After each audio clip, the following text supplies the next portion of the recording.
A surgeon makes an incision, then closes it without operating. The patient recovers anyway. A pill contains nothing but pressed starch and cellulose, yet inflammation retreats, pain dissolves, dopamine floods the reward centers as if genuine morphine had entered the bloodstream. So we must ask, if absence can heal, where does medicine truly reside? In the molecular architecture of a compound, or somewhere deeper in the cathedral of expectation itself? What you are about to witness is not the soft science of wishful thinking.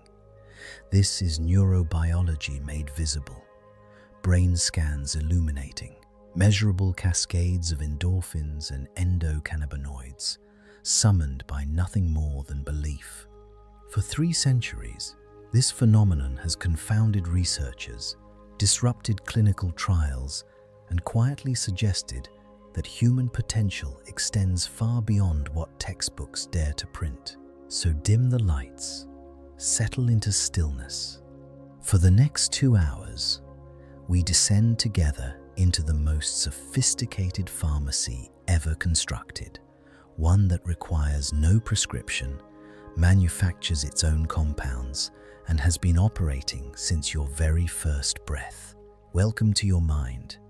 The year is 1944. Somewhere on the Anzio beachhead, the Italian coastline trembles beneath a sky that has forgotten the color blue. Smoke rises in columns that seem almost architectural monuments to destruction, built and rebuilt with each passing hour. And in a field hospital, hastily assembled from canvas and desperation, a young anesthesiologist named Henry Knowles Beecher is about to stumble upon one of the most profound mysteries in the history of medicine. But he does not know this yet, for now he knows only exhaustion.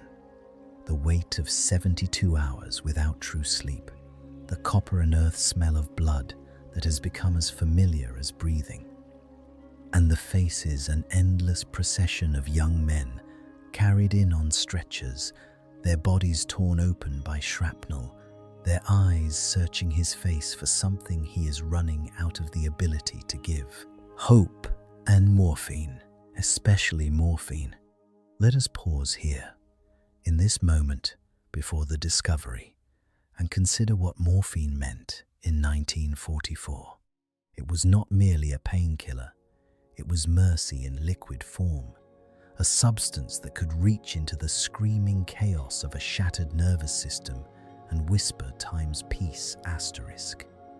For soldiers whose bodies had been violated by metal and fire, morphine was the thin membrane between endurable suffering and complete psychological collapse.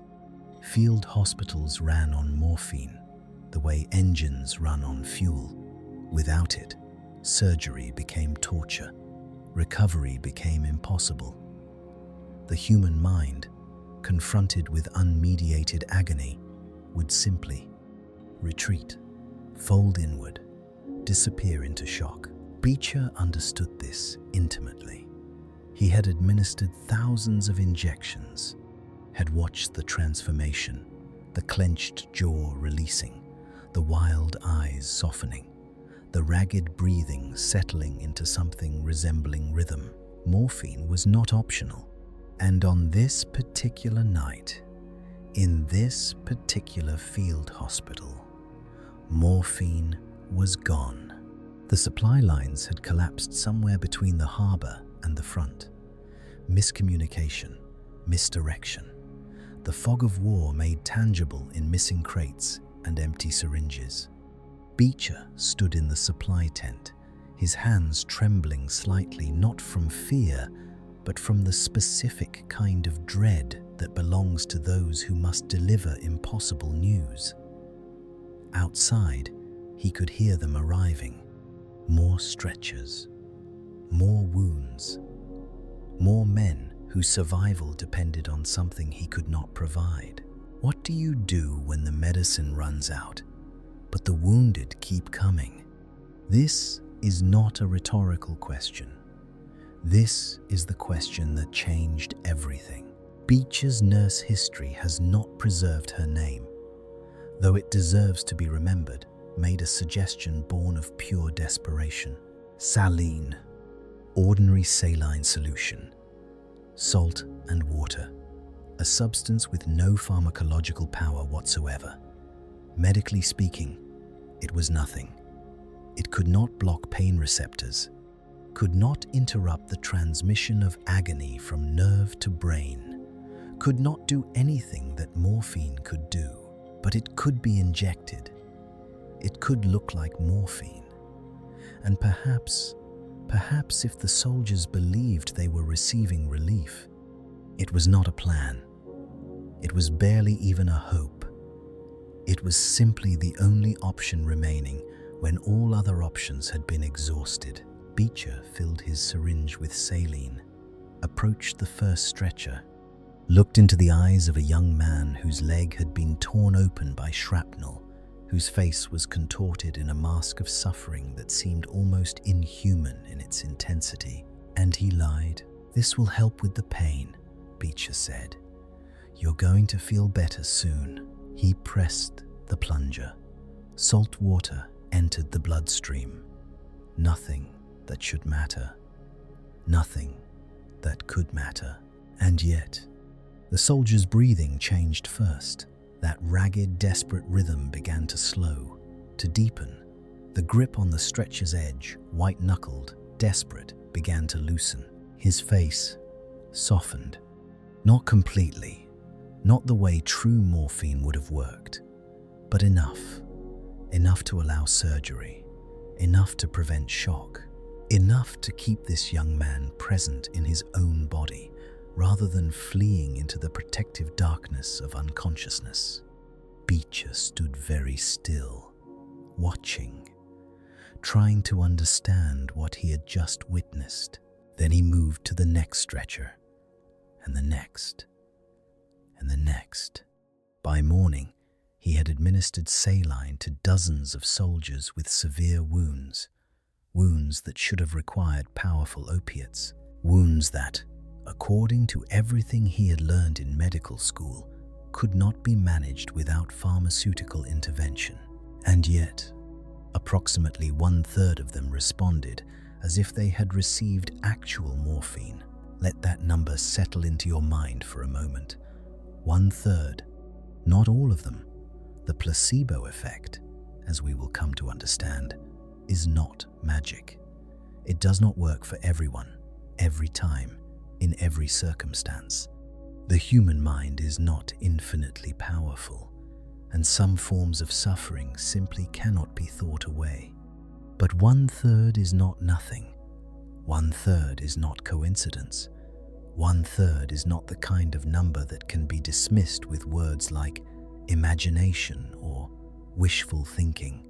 1/3 is a phenomenon, a pattern, a door, opening onto something that medicine had not yet developed the vocabulary to describe.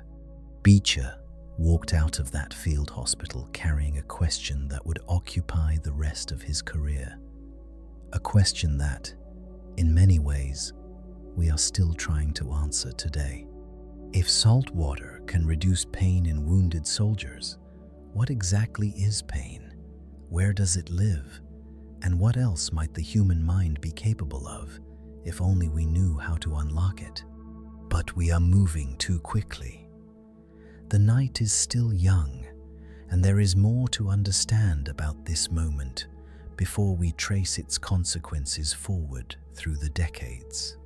Let us return to the field hospital, to the canvas walls trembling in the Mediterranean wind, to the smell of antiseptic and blood, and the particular kind of fear that settles into places where death is a constant visitor. What did Beecher actually observe that night? This is important, because the story has been told many times, and like all stories, it has been simplified, smoothed at the edges, made more dramatic than the truth, or sometimes less. The truth is this: Beecher was a rigorous scientist. He did not simply accept what he had witnessed. He questioned it, doubted it, spent years gathering data, refining his observations, trying to separate what he had actually seen from what he might have wanted to see. The soldiers who responded to saline, were they truly in less pain, or were they simply better at hiding it? Perhaps they had learned, in the brutal school of combat, to mask their suffering. Perhaps they did not want to appear weak in front of a doctor. Perhaps they were gritting their teeth and pretending the way soldiers have always pretended, because showing vulnerability felt more dangerous than enduring agony. Beecher considered these possibilities. He had to. Science demands doubt before it permits belief. But the evidence kept accumulating, not just in his own observations, but in the observations of other doctors, other field hospitals, other wars. The pattern repeated itself too consistently to be explained by stoicism alone. Something real was happening, something that could not be found in the syringe, because it was happening in the space between the syringe and the mind that perceived it. 11 years later, in 1955, Henry Beecher published a paper that would reshape the landscape of medical research. Its title was deceptively simple: The Powerful Placebo. In 15 pages, Beecher compiled data from 15 different clinical studies involving over 1,000 patients. He examined cases of headaches, seasickness, anxiety, and pain, and he arrived at a number that stunned the medical establishment: 35%. Across all the studies he examined, approximately 35% of patients responded positively to placebos, to sugar pills, saline injections, and sham procedures that should have done nothing at all. The paper was not perfect. Later, researchers would critique his methodology, argue about his statistics, question some of his conclusions. This is how science works. Ideas are proposed, challenged, refined, sometimes abandoned. Beecher's specific numbers have been debated for decades, but the core insight, the observation that would not go away, no matter how much skepticism was applied, remained unshaken. The mind has power over the body, not metaphorical power, not spiritual power, actual, measurable, biological power that can be observed in laboratories and operating rooms and battlefield hospitals. Belief is not separate from chemistry. Belief times is times chemistry. And here is where our story begins to open outward, where the single thread of Henry Beecher's observation starts to weave itself into a larger tapestry. Because once you accept that the mind can generate real physiological effects, that expectation can trigger the release of endorphins, that trust can modulate immune response, that the ritual of receiving treatment carries its own therapeutic weight, then you must begin to question everything you thought you knew about healing. What else might be possible? If a sugar pill can reduce pain, can it also reduce inflammation? Can it lower blood pressure? Can it influence the progression of disease? And if the mind can heal, can it also harm? Are there negative placebos, expectations of suffering that create suffering, beliefs about illness that become self-fulfilling prophecies? These questions did not occur to Beecher all at once. They emerged slowly, over years, as other researchers began to explore the territory he had mapped. The study of placebo became a field unto itself, strange, controversial, perpetually misunderstood. Even the word times placebo times carries a kind of stigma. It comes from the Latin I shall please, a phrase that suggests deception, trickery, the empty gesture made to comfort the desperate. But what Beecher discovered on the beaches of Anzio was not deception. It was revelation. The revelation that the boundary between mind and body is far more permeable than our categories suggest.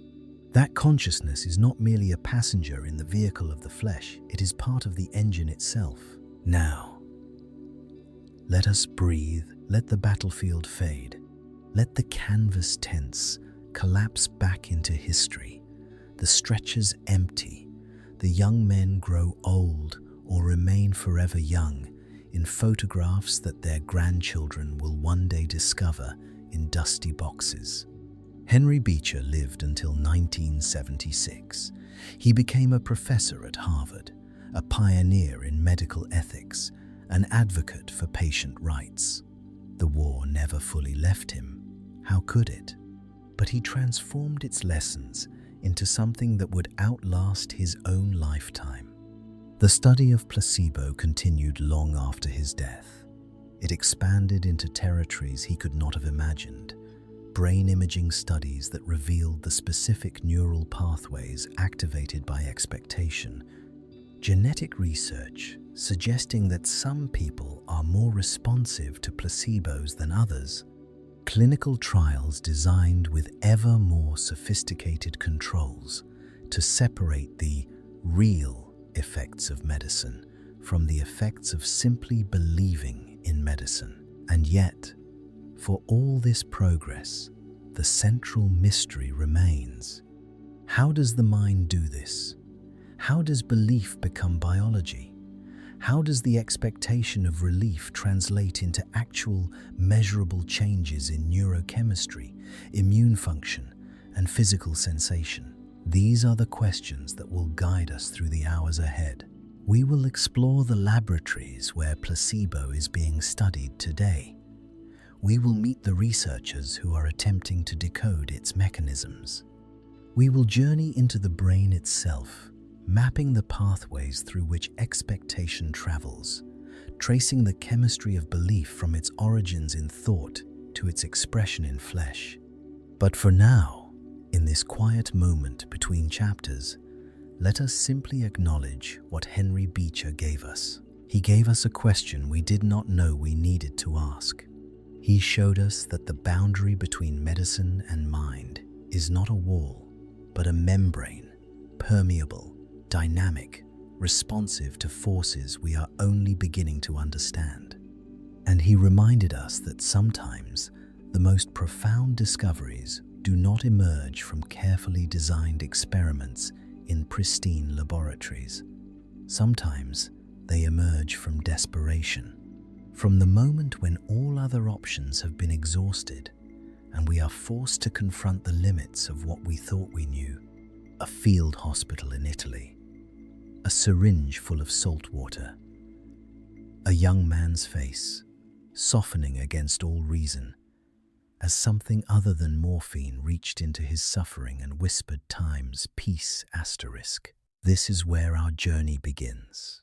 But it is far from where it will end. In the next chapter, we will leave the battlefield behind and enter the laboratory.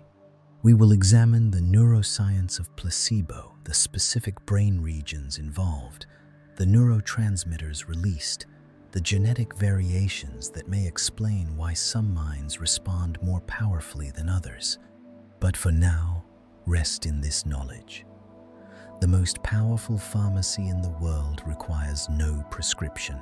It has been operating since the moment of your birth, and it will continue until your final breath. It lives in the space between what you expect and what you experience.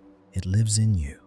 In our first chapter, we walked the bloodied corridors of a field hospital in Anzio. We stood beside Henry Beecher as he filled his syringe with nothing more than salt and water, and we watched astonished as soldiers responded to this phantom medicine as if it were real. We left that chapter with a question suspended in the darkness, unanswered but unavoidable. How does the mind accomplish this impossible alchemy? How does expectation, something as weightless and intangible as a thought, reach down into the machinery of cells and neurons and somehow change things? Tonight, we go looking for that answer. We will leave the battlefield behind, leave history behind, and instead, we will travel inward through the bone cathedral of the skull into the folded landscapes of the brain itself. Down, down, into chambers so small they can only be measured in microns, where molecules dance in patterns that give rise to everything you have ever felt, believed, or remembered. This is the internal pharmacy, and you have been carrying it with you since the moment you were born. Let us begin with a single fact, stated simply. Your brain is a drug factory. Not metaphorically, not poetically, literally. The 3-pound organ suspended in cerebrospinal fluid behind your eyes manufactures a pharmacopoeia that would rival any pharmaceutical company on earth. Painkillers more potent than morphine, stimulants that eclipse caffeine, sedatives that no sleeping pill can match. These substances are called neurotransmitters and neuromodulators, and they are the chemical language through which your brain speaks to itself and to every organ in your body. They determine whether you feel pleasure or pain, calm or anxious, focused or scattered. They are the invisible architects of your emotional life. And here is what makes them relevant to our story. They are not released randomly. They are not sprayed indiscriminately through the neural tissue like water from a broken pipe. They are times summoned asterisk, by experience, by memory, by anticipation, by belief. When you expect something to happen, when you truly, deeply believe that relief is coming, your brain does not simply wait passively for that relief to arrive from outside. It begins to manufacture relief internally. It reaches into its own molecular warehouse and releases the very substances that would create the sensation you are anticipating. This is not imagination. This is biochemistry. And understanding how it works requires us to travel deeper still into the architecture of the mind. Close your eyes for a moment, or if they are already closed, simply settle more deeply into the darkness behind them. Imagine that you are shrinking, becoming smaller than a grain of sand, smaller than a red blood cell, small enough to drift through the narrow channels between neurons, observing the machinery of thought from the inside. What would you see? First, density. The human brain contains approximately 86 billion neurons, and each neuron connects to thousands of others through branching filaments called axons and dendrites. The total number of connections synapses exceeds 100 trillion. If you were to count them at a rate of 1 per second, it would take you more than 3 million years to finish. This is the landscape we are entering. Not a simple machine, but a forest, an ecosystem, a living network of such staggering complexity that it generates, from its own activity, the experience of being a self.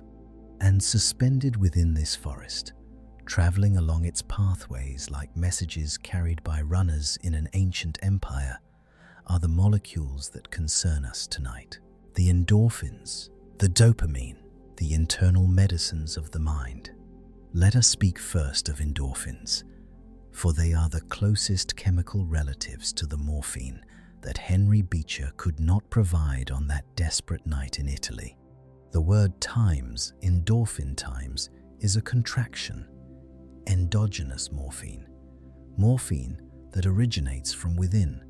It was discovered in the 1970s when researchers were trying to understand why opiate drugs, morphine, heroin, codeine, were so extraordinarily effective at blocking pain. The answer, when it came, was almost too elegant to believe. These drugs worked because the brain already had receptors designed for them, specialized protein structures on the surface of neurons, shaped to receive molecules of a very specific configuration.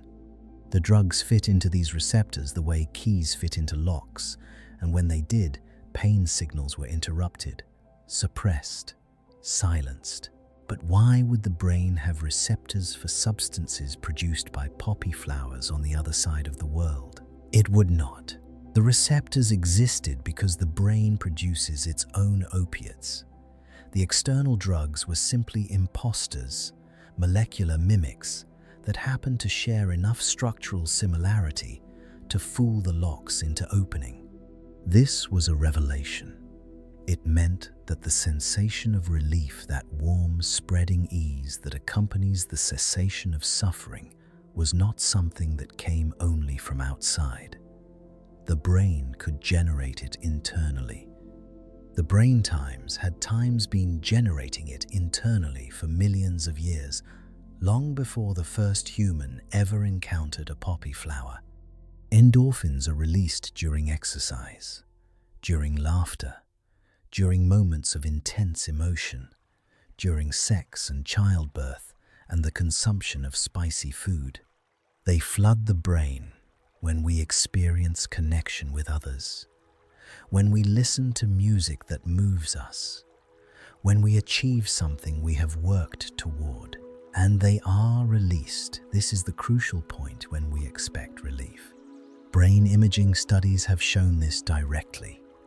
When a person believes they are receiving a painkiller, even if that painkiller is nothing more than saline, the brain's endorphin system activates. Molecules are released. Receptors are occupied. The subjective experience of pain diminishes, and this diminishment is not pretend. It is not a social performance. It is happening at the level of neural chemistry, in regions of the brain that the conscious mind cannot directly access or control. The expectation of relief creates the chemistry of relief. The belief becomes the molecule, but endorphins are only part of the story. To understand placebo more completely, we must also journey into the brain's reward system, where another molecule holds court, dopamine. If endorphins are the brain's painkillers, dopamine is something more complex. It is the molecule of anticipation, of motivation, of wanting.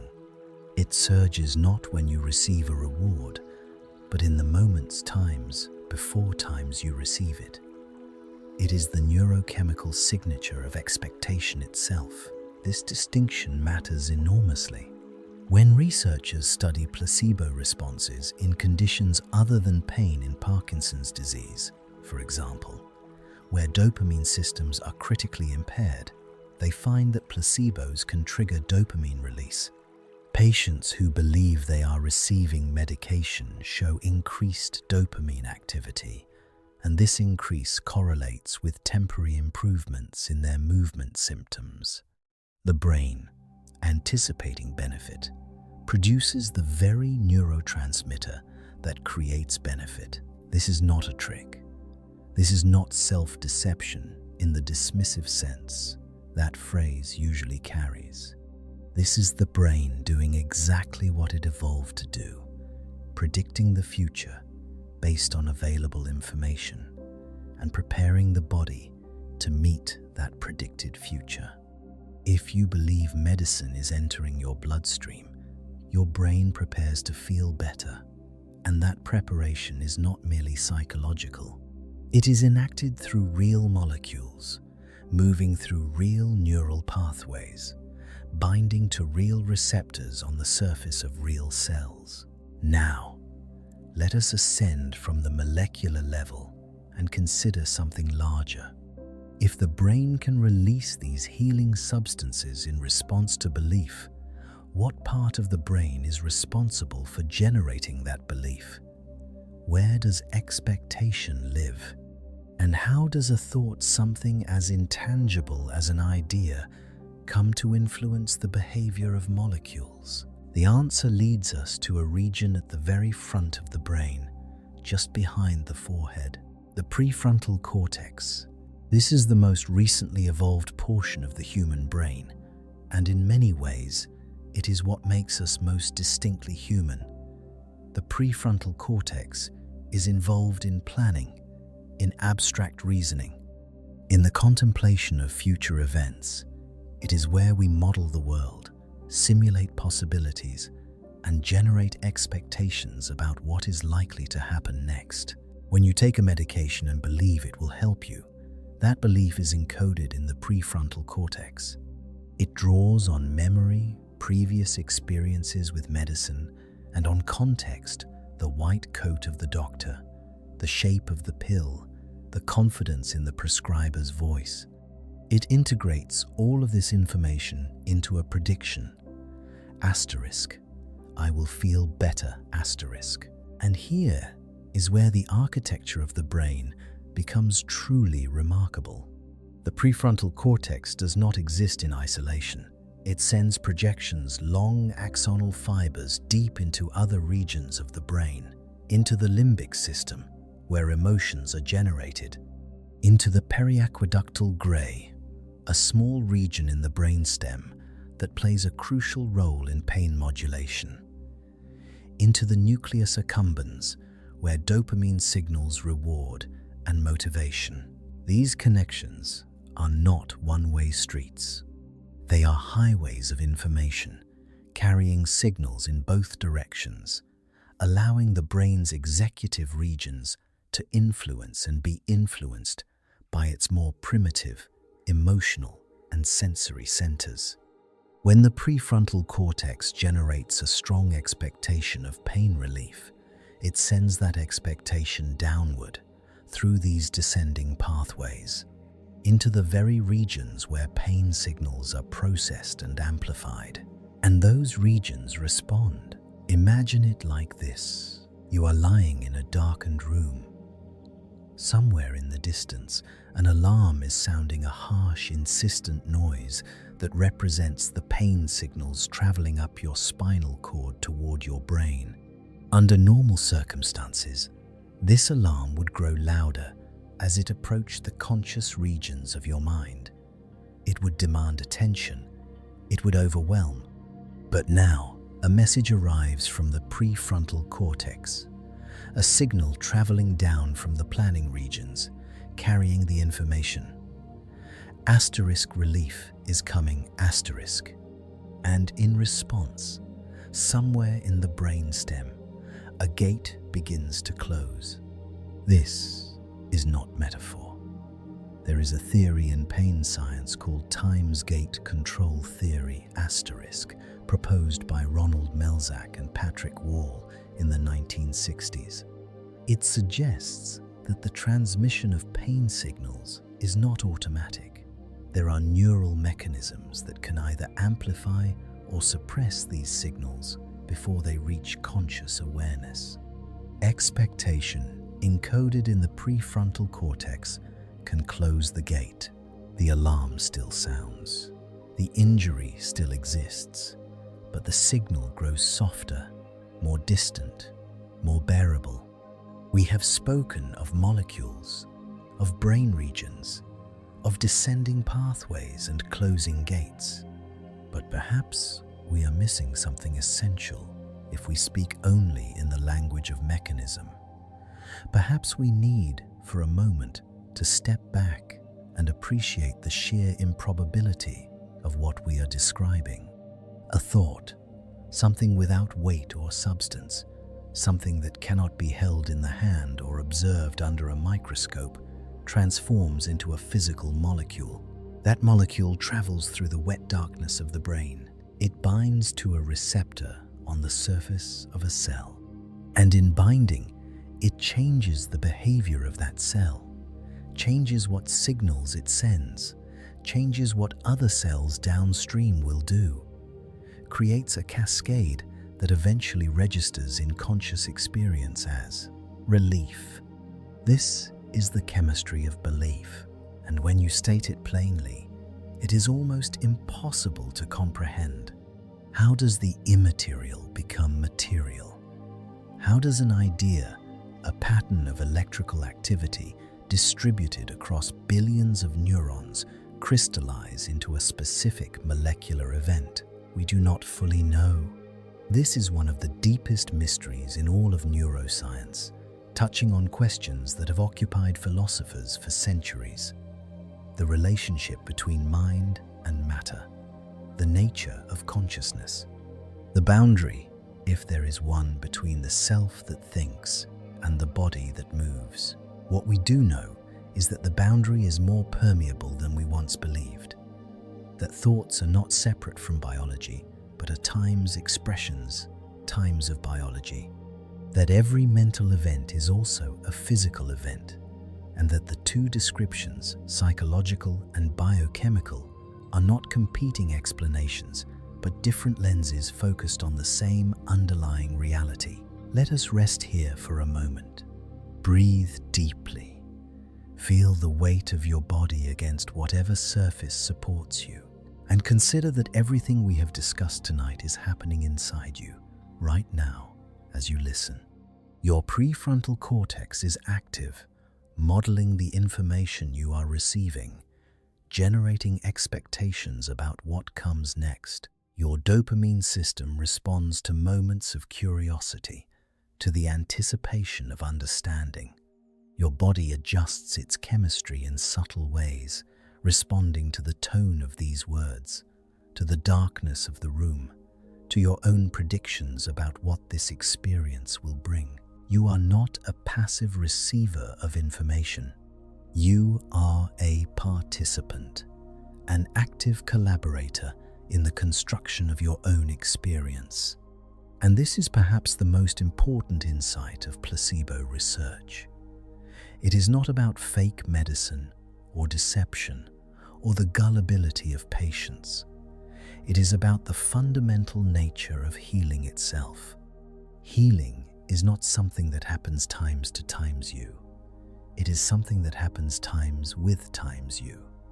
Your expectations, your beliefs, your emotional state, these are not obstacles to medical treatment.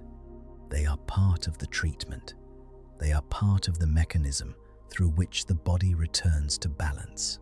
In the chapters that follow, we will explore how this knowledge is being applied.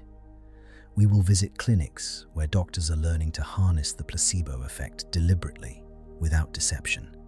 We will examine the ethics of belief, the complex questions that arise when we recognize how powerful expectation can be. And we will journey to the edges of current research, where scientists are asking questions that would have seemed absurd just a few decades ago. Can the placebo effect influence immune function? Can it slow the progression of disease? Are there limits to what belief can accomplish? Or is the boundary between mind and body more permeable than we have ever imagined? These questions await us, but for now, in the quiet darkness of this moment, let us simply sit with what we have learned. Inside your skull, behind the bone and beneath the membrane, there is a landscape of unimaginable complexity. A forest of neurons shimmering with electrochemical activity. A pharmacy stocked with substances that can ease pain, enhance pleasure, sharpen attention, and invite sleep. You cannot control this pharmacy directly. You cannot simply decide to release endorphins the way you might decide to lift your arm. The internal medicine cabinet does not respond to simple commands, but it does respond to something more subtle, to context, to expectation, to the stories you tell yourself about what is happening and what is about to happen. When you believe that relief is possible, your brain begins to manufacture relief. When you expect healing, your body prepares to heal. This is not magic. This is not wishful thinking. This is the architecture of the human nervous system, operating exactly as it evolved to operate, translating the immaterial substance of thought into the material substance of chemistry. Henry Beecher, standing in that field hospital in 1944, did not understand the mechanisms we have discussed tonight. He did not know about endorphins. They would not be discovered for another 3 decades. He did not have access to brain imaging technology that could show dopamine release in real time. He had only his observations, his patience, and the undeniable evidence of his own eyes. But he understood something essential. He understood that the relationship between medicine and mind was not simple, that the pill was not separate from the expectation of the pill, that healing involved something beyond the mere delivery of molecules from outside the body. Tonight, we have begun to glimpse what that something is. A thought crystallizing into chemistry, an expectation traveling down from the frontal cortex into the primitive pain centers of the brainstem, a gate closing in the darkness, and relief, genuine, measurable, biochemically real relief, emerging not from the syringe, but from the deep and ancient wisdom of the brain itself. This is the internal pharmacy. It operates without your conscious direction, but it is not beyond your influence. It responds to the world as you perceive it, which means it responds, in part, to the way you have learned to perceive. In the chapters ahead, we will explore what this means for medicine, for treatment, for the choices we make about our own bodies and our own healing. But for now, let the knowledge settle. Let it drift down through the layers of your awareness like sediment through still water. You carry within you a healing system more sophisticated than any laboratory on Earth. It has been running since the moment of your birth, and it will continue, working in the darkness, manufacturing hope and relief and the quiet chemistry of repair until your very last breath. In the next chapter, we will explore one of the most controversial questions in placebo research: the ethics of belief. Is it ever acceptable to give a patient a treatment that works through expectation rather than pharmacology? And what happens when we discover that even treatments we thought were real may owe much of their power to the mind? For now, rest, breathe, and let the internal pharmacy do its quiet, invisible work. In our previous chapter, we descended into the molecular architecture of the brain. We traced the pathways through which expectation becomes chemistry, how a thought, encoded in the prefrontal cortex, can travel downward through descending neural highways and release endorphins, trigger dopamine cascades, and close the gates through which pain signals travel toward conscious awareness. We learned that the body contains its own pharmacy, that healing substances are manufactured internally, summoned not by external compounds, but by the brain's own predictions about what is about to occur.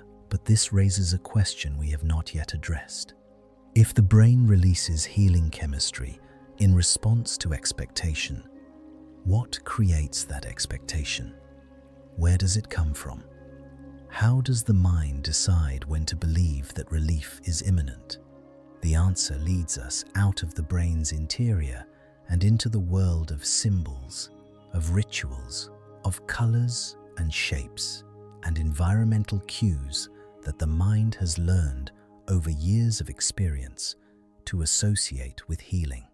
Tonight, we explore the external architecture of placebo, the sight of the white coat, the smell of antiseptic, the color of the pill in your palm. These are not mere decorations on the surface of medicine. They are active ingredients in the healing process itself, triggers that reach into the brain's conditioning systems and unlock the internal pharmacy we discovered in our last chapter. To understand how this works, we must first understand a principle that lies at the foundation of all learning: classical conditioning. The name may evoke memories of introductory psychology courses, of Ivan Pavlov and his salivating dogs, of bells rung before meals until the sound of the bell alone could trigger the physiological response normally caused by food. But classical conditioning is far more than a historical curiosity or a simple laboratory demonstration.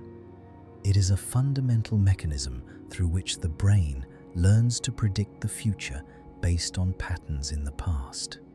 And it operates not only on salivation, but on virtually every system in the body, including the immune system, the endocrine system, and the neural circuits that modulate pain.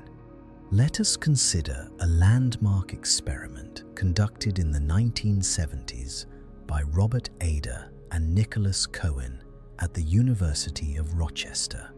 Ada was not studying placebo. He was studying taste aversion, the phenomenon by which animals learn to avoid foods that have previously made them ill. He gave rats saccharin-flavored water paired with an injection of cyclophosphamide, an immunosuppressive drug that also causes nausea. The rats, predictably, developed an aversion to the sweet water. They had learned to associate the taste with the unpleasant effects of the drug. But then, something unexpected happened. Rats that continued to be exposed to the saccharin water without any further drug injections began dying at elevated rates. Their immune systems were failing, even though they were no longer receiving the immunosuppressive compound. The taste alone was suppressing their immunity.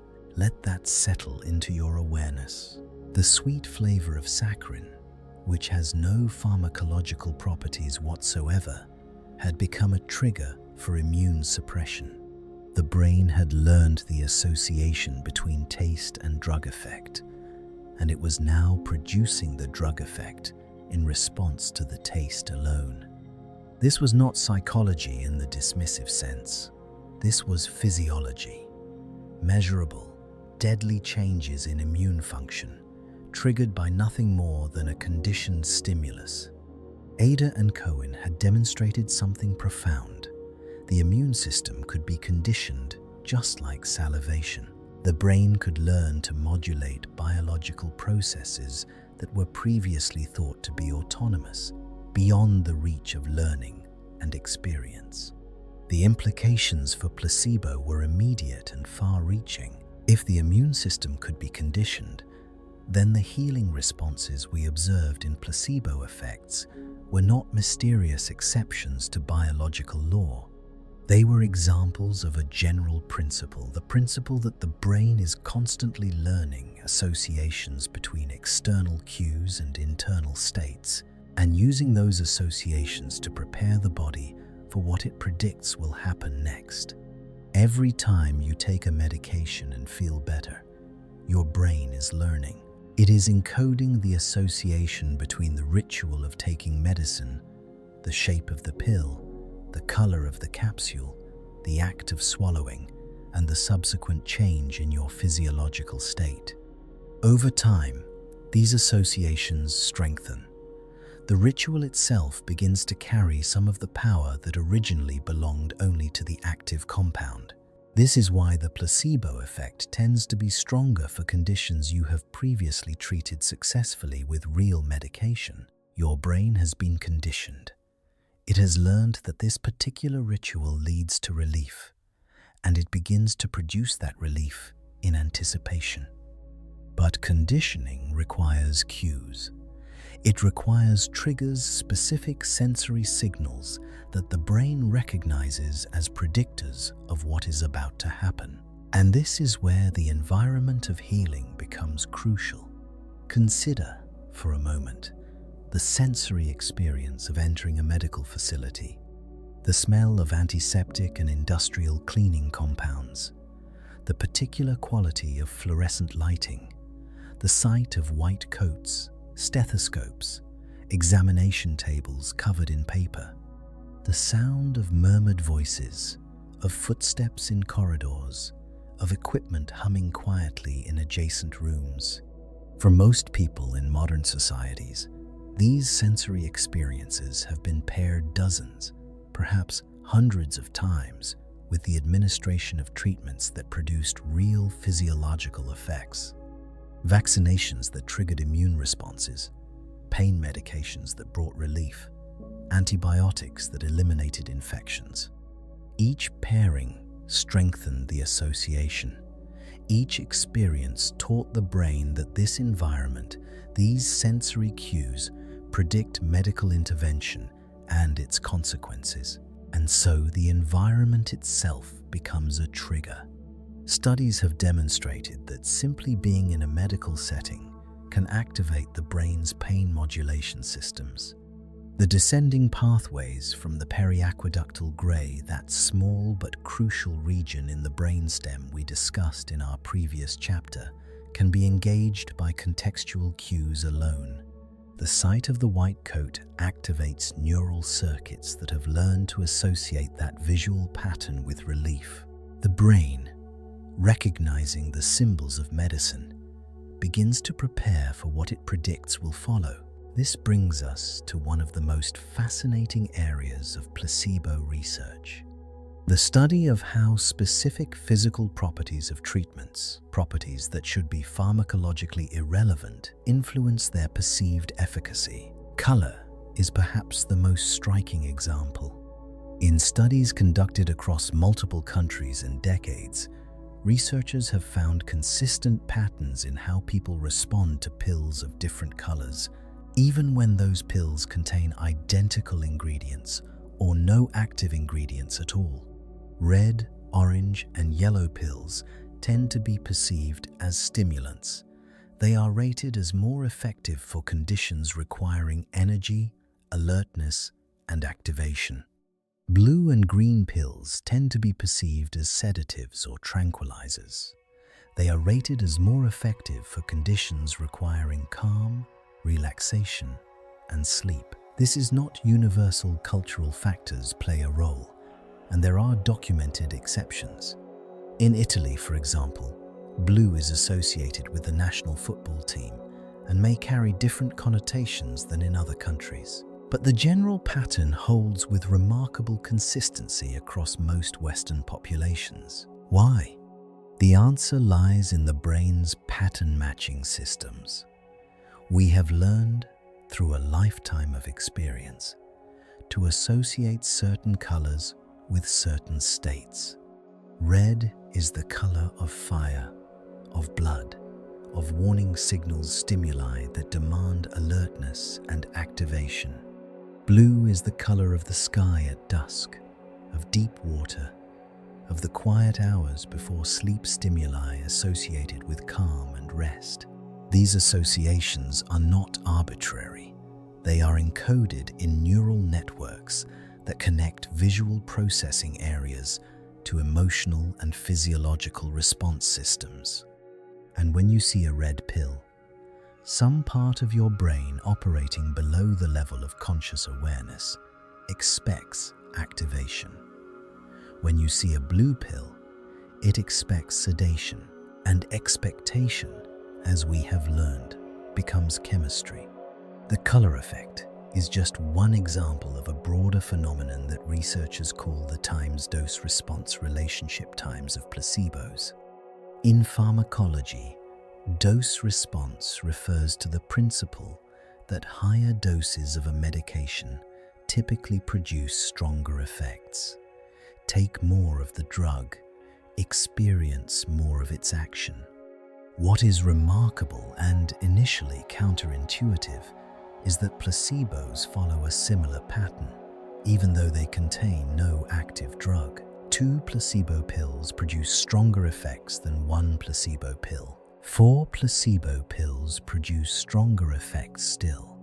The brain, processing the number of pills consumed, infers something about the intensity of the intervention. More pills must mean more medicine. More medicine must mean stronger effects. And so the internal pharmacy responds accordingly, releasing more endogenous opioids, producing more dopamine, closing the pain gate more firmly. This pattern extends beyond pills to other dimensions of treatment. Injections produce stronger placebo effects than oral medications. The needle, the sensation of penetration, the visible act of liquid entering the body, all of these cues signal to the brain that something powerful is happening, something that requires breaching the skin, bypassing the digestive system, entering directly into the bloodstream. And the brain responds to this perceived intensity with a proportionally intense internal response. Sham surgeries, procedures where incisions are made but no actual surgical intervention is performed, produce stronger placebo effects than sham injections. And elaborate medical devices produce stronger effects than simple ones. The brain is reading the symbols, interpreting the ritual, calculating the expected magnitude of the intervention based on all available contextual cues, and then producing an internal response calibrated to that expectation. Let us pause here and appreciate the elegance of what we are describing. The brain is not a passive recipient of medical intervention. It is an active prediction machine, constantly processing incoming information and generating forecasts about what will happen next. Every aspect of the treatment experience, the color of the medication, the number of pills, the route of administration, the setting in which treatment occurs, the demeanor of the healthcare provider is being analyzed, integrated, and used to construct an expectation. And that expectation drives physiology. This is why the placebo effect is not noise in the data. It is not a problem to be eliminated from clinical trials. It is a window into the fundamental nature of how the brain regulates the body. The brain does not wait to see what actually enters the bloodstream. It predicts, and then it prepares. It activates descending modulatory systems before the pain signal arrives. It releases neurotransmitters in anticipation of changes that have not yet occurred. Healing begins with expectation. The chemicals follow the belief. There is a brain structure we should revisit now, in light of what we have learned about conditioning and environmental triggers. The periaqueductal gray. This small column of neurons, buried deep in the midbrain, is one of the most important nodes in the brain's pain modulation network. It receives input from higher cortical regions, including the prefrontal cortex, where expectations are generated, and sends descending projections to the spinal cord, where it can inhibit the transmission of pain signals. The periaqueductal gray is rich in opioid receptors. When endogenous opioids bind to these receptors, the structure activates its descending inhibitory functions. Pain signals from the body are dampened before they can reach conscious awareness. And here is what makes this relevant to our discussion tonight. The periaqueductal gray can be activated by conditioned stimuli. Studies using functional neuroimaging have shown that placebo administration, even when subjects know that the placebo contains no active ingredient, can activate this region.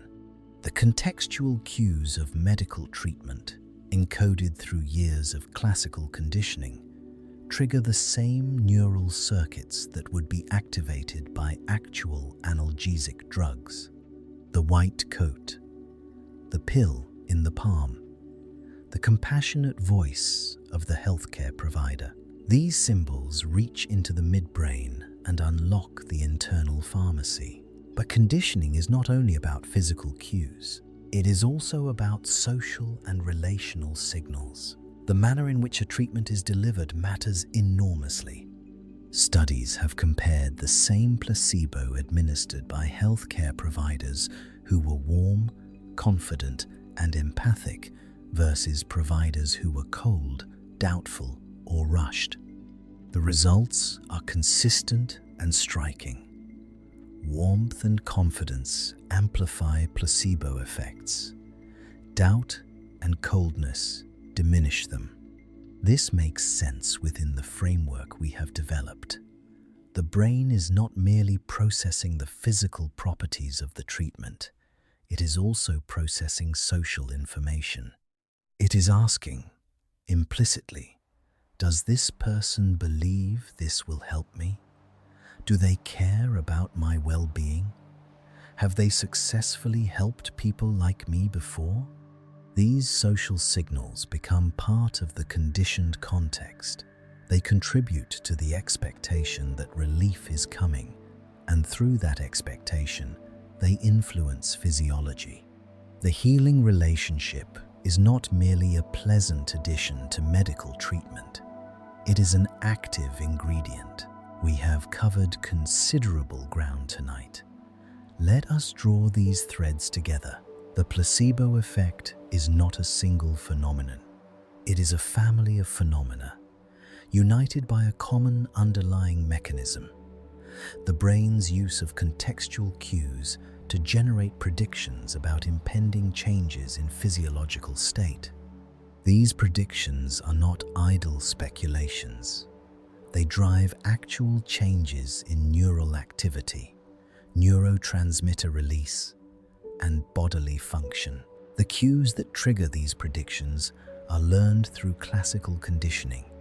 Every experience of medical treatment teaches the brain to associate certain stimuli, colors, shapes, environments, social interactions with certain outcomes. Over time, the stimuli themselves acquire the power to produce the outcomes, independent of any pharmacological intervention. This is why the ritual of healing matters, why the color of the pill matters, why the number of pills and the route of administration matter, why the compassion of the healer matters. These are not trivial decorations on the surface of medicine. They are the keys that unlock the internal pharmacy. There is one more implication we should consider before we close this chapter.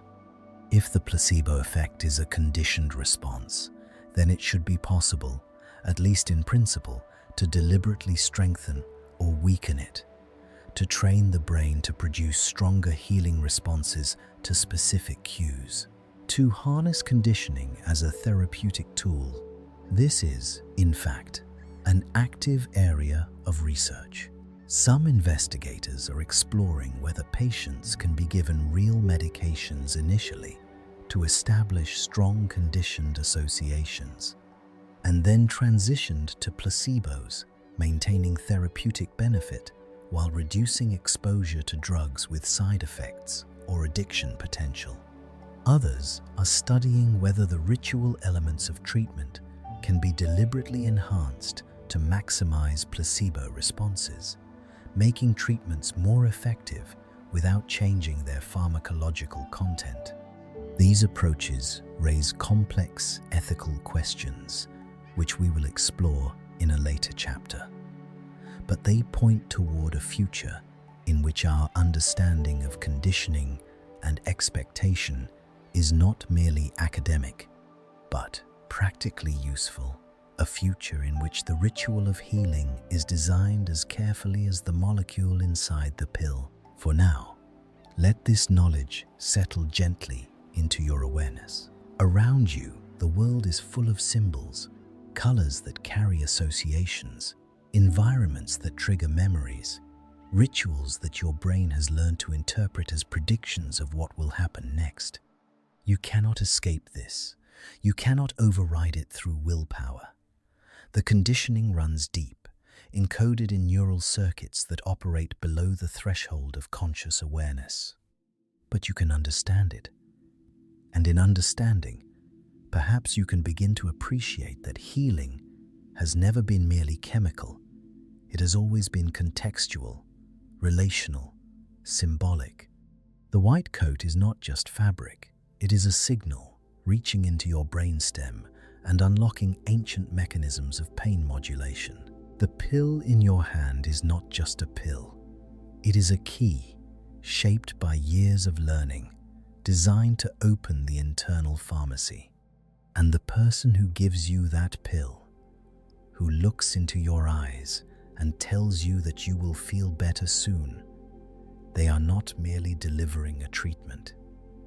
They are participating in a ritual as old as human suffering itself. A ritual that the brain has learned across countless generations to interpret as the beginning of relief.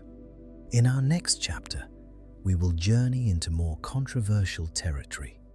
We will examine cases where the placebo effect operates, even when patients know they are receiving placebos, the phenomenon of times, open-label placebo times, and we will grapple with the ethical questions that arise when we recognize just how powerful expectation can be. But for now, rest in this understanding. Your brain is always learning, always conditioning, always building associations between the world you perceive and the states you experience.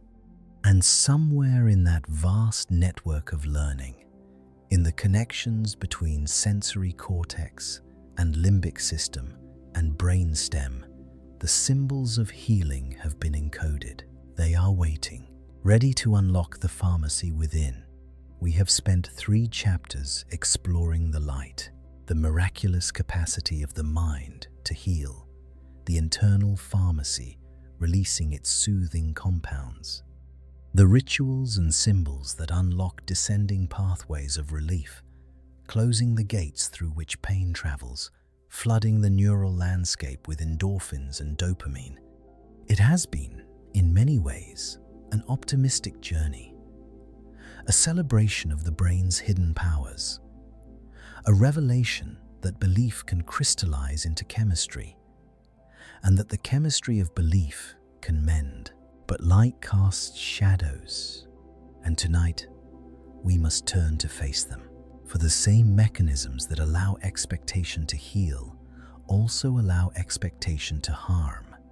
The same conditioning that teaches the brain to anticipate relief can teach it to anticipate suffering.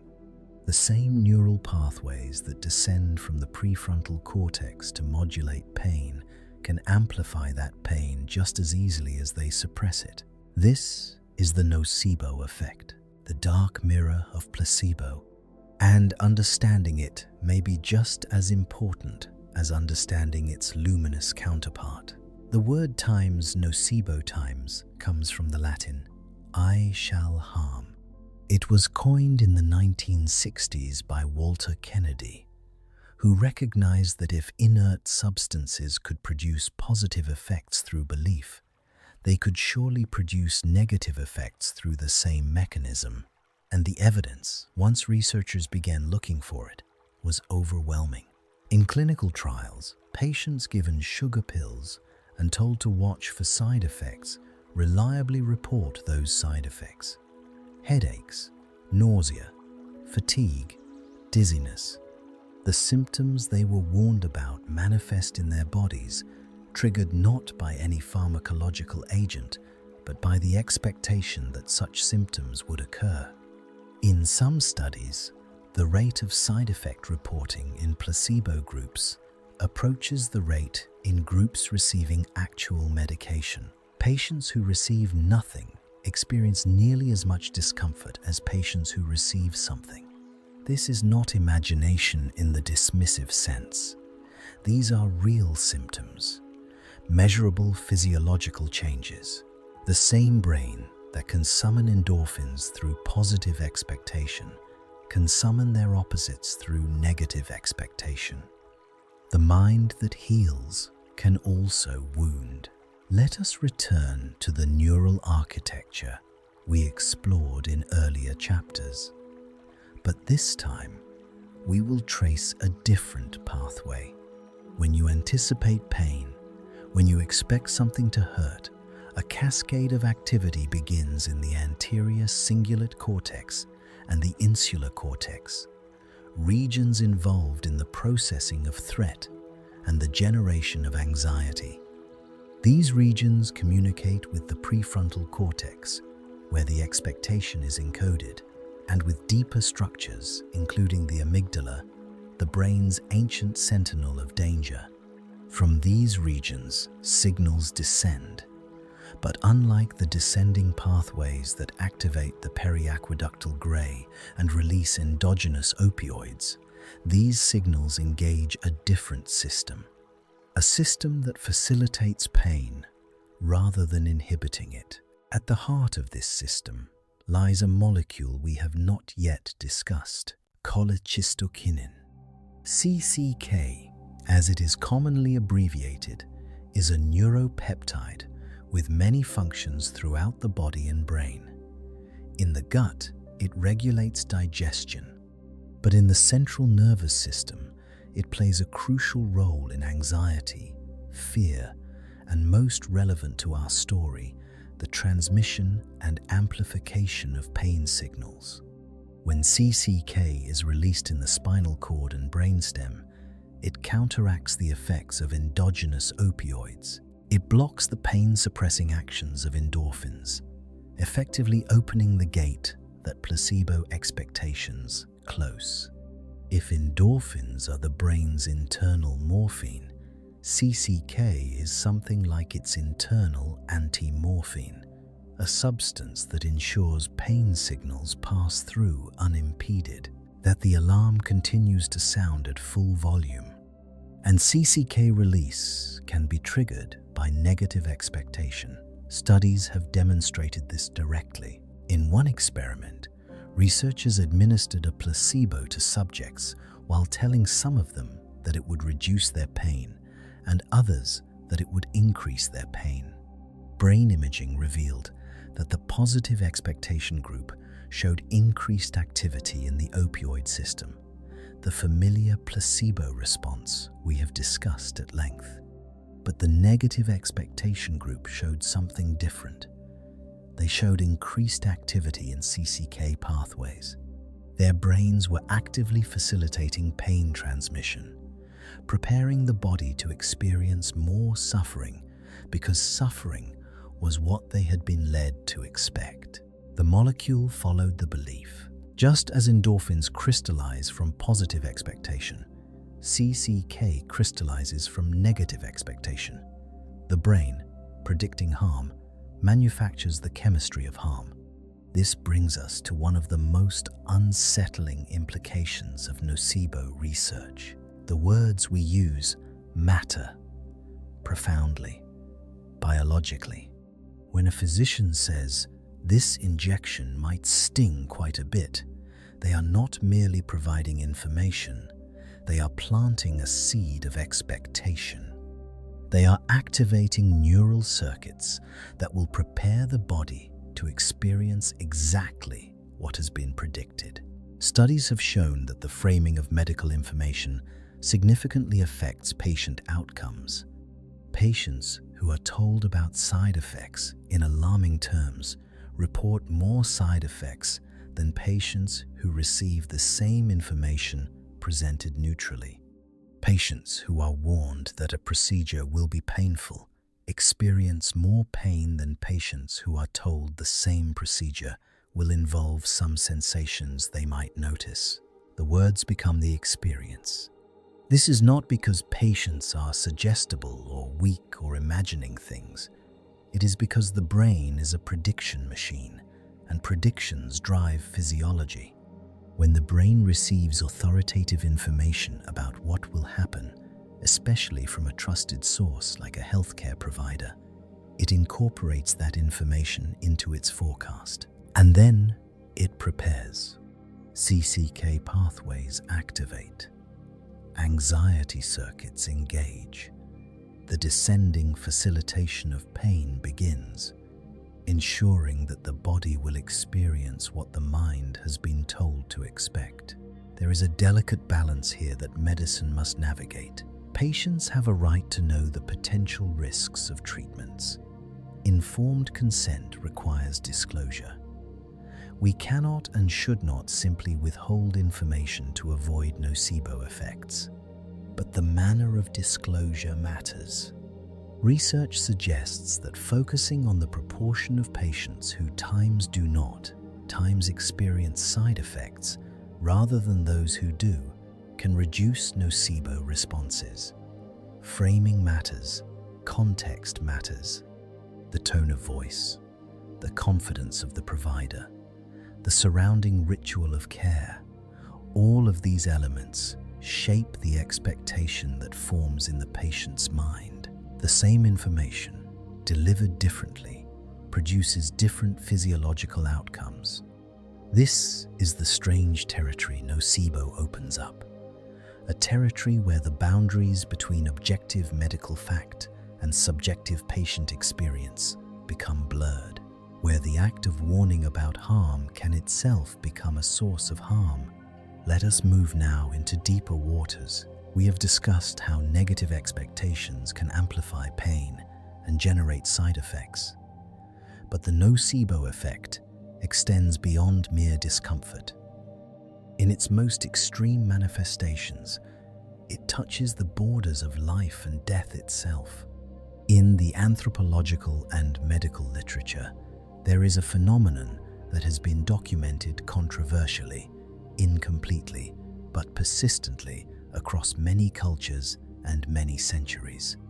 It has been called psychogenic death, voodoo death, bone-pointing death. The pattern is this: an individual comes to believe with absolute certainty that they are cursed, that death is imminent, that they have been marked by supernatural forces for destruction, and then, sometimes within days or even hours, they die. The documentation of such cases is uneven. Many accounts come from colonial-era observers whose reports may be distorted by cultural bias or misunderstanding. The mechanisms remain debated and poorly understood, but the phenomenon has drawn serious scientific attention. The physiologist Walter Cannon wrote about it in the 1940s, proposing that extreme and prolonged activation of the sympathetic nervous system, the fight-or-flight response, could, if sustained without relief, lead to cardiovascular collapse. More recent researchers have suggested alternative mechanisms involving the parasympathetic system, hormonal cascades, or catastrophic disruptions of heart rhythm. We cannot say with certainty how common such cases are, or whether all reported instances are genuine.